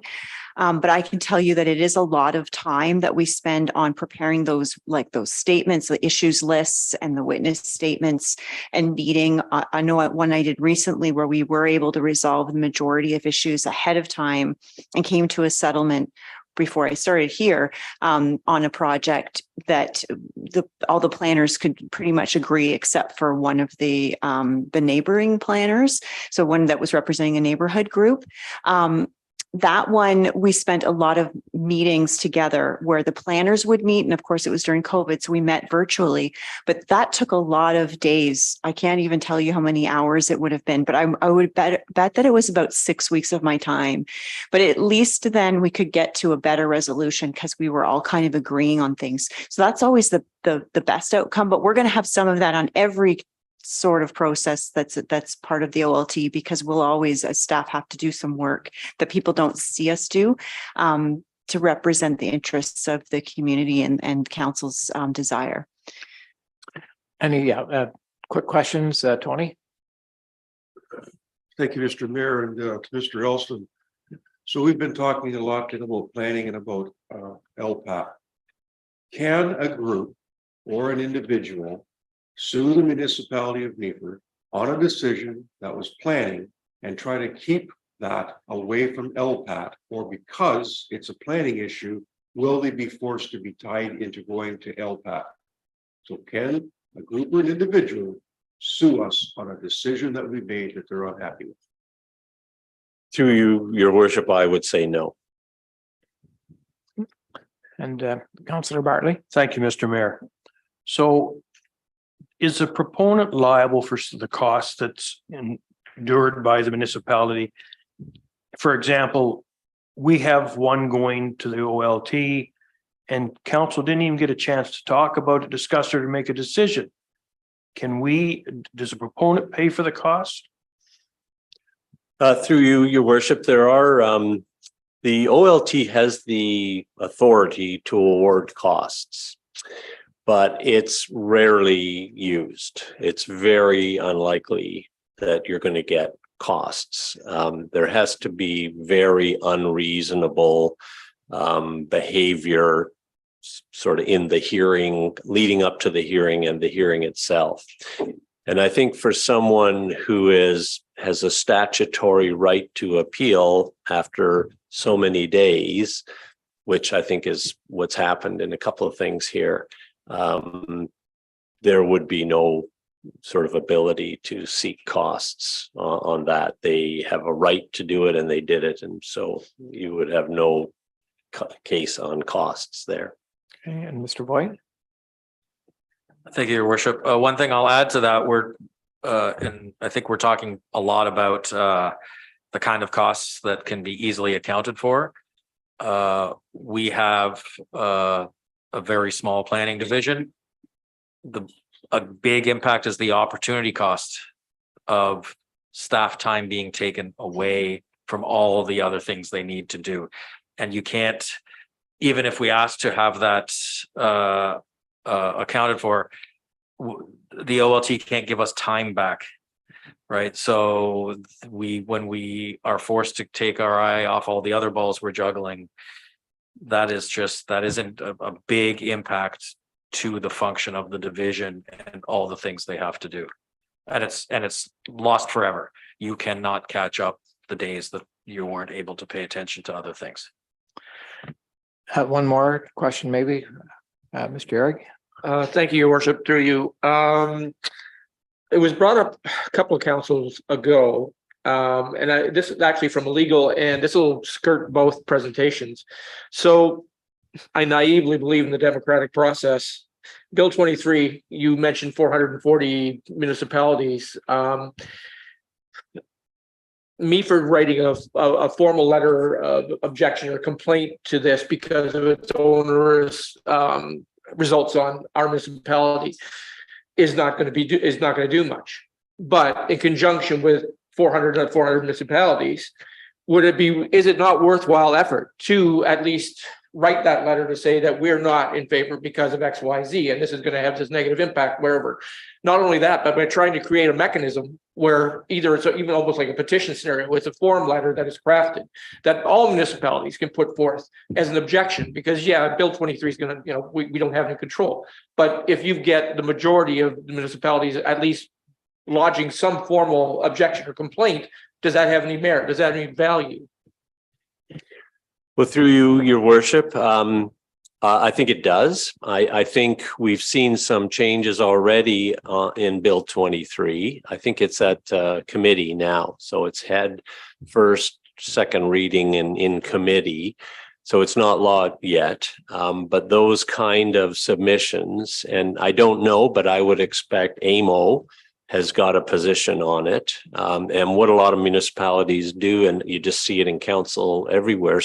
You say Meaford would have a resolution and you would send it around and ask Collingwood and Clearview and Wasaga Beach, and, Blue Mountain to support it. So those kind of things do, gain some traction. But it is changing. One of the things I've heard, and Mr. Voigt mentioned the elimination of third-party appeals. That to me struck me as being really so wrong and such a fundamental change to the way we do planning.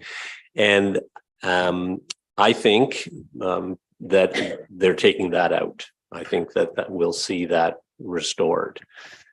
So they are making changes, and sometimes it's like anything else. You go in with your whole wish list and then you ship away at it. But some of them are big changes. The site plan changes. I mean, to someone be able to develop 9-unit project and not be subject to site plan control. And in my experience, I don't see site plan control as holding things up. It's usually you get a couple of good planners and they can sort that out. So anyways, I do think it would help. I think that they're, sort of begging for a response. This is. I think I'm going to cut it off at this point. Simply, we are at the end of our allotted time. Mr. Elston, thank you so kindly. And Rob and Denise, the only thing I can say that would make this any better if we could have had it about 2 years ago. But then we didn't have all the pressing, issues that have brought it to a head. But really, really helpful and much, much appreciated. Thank you. You're very welcome. Thank you. And I think I can call adjournment at this point. To get a nod from the clerk, I declare this meeting adjourned.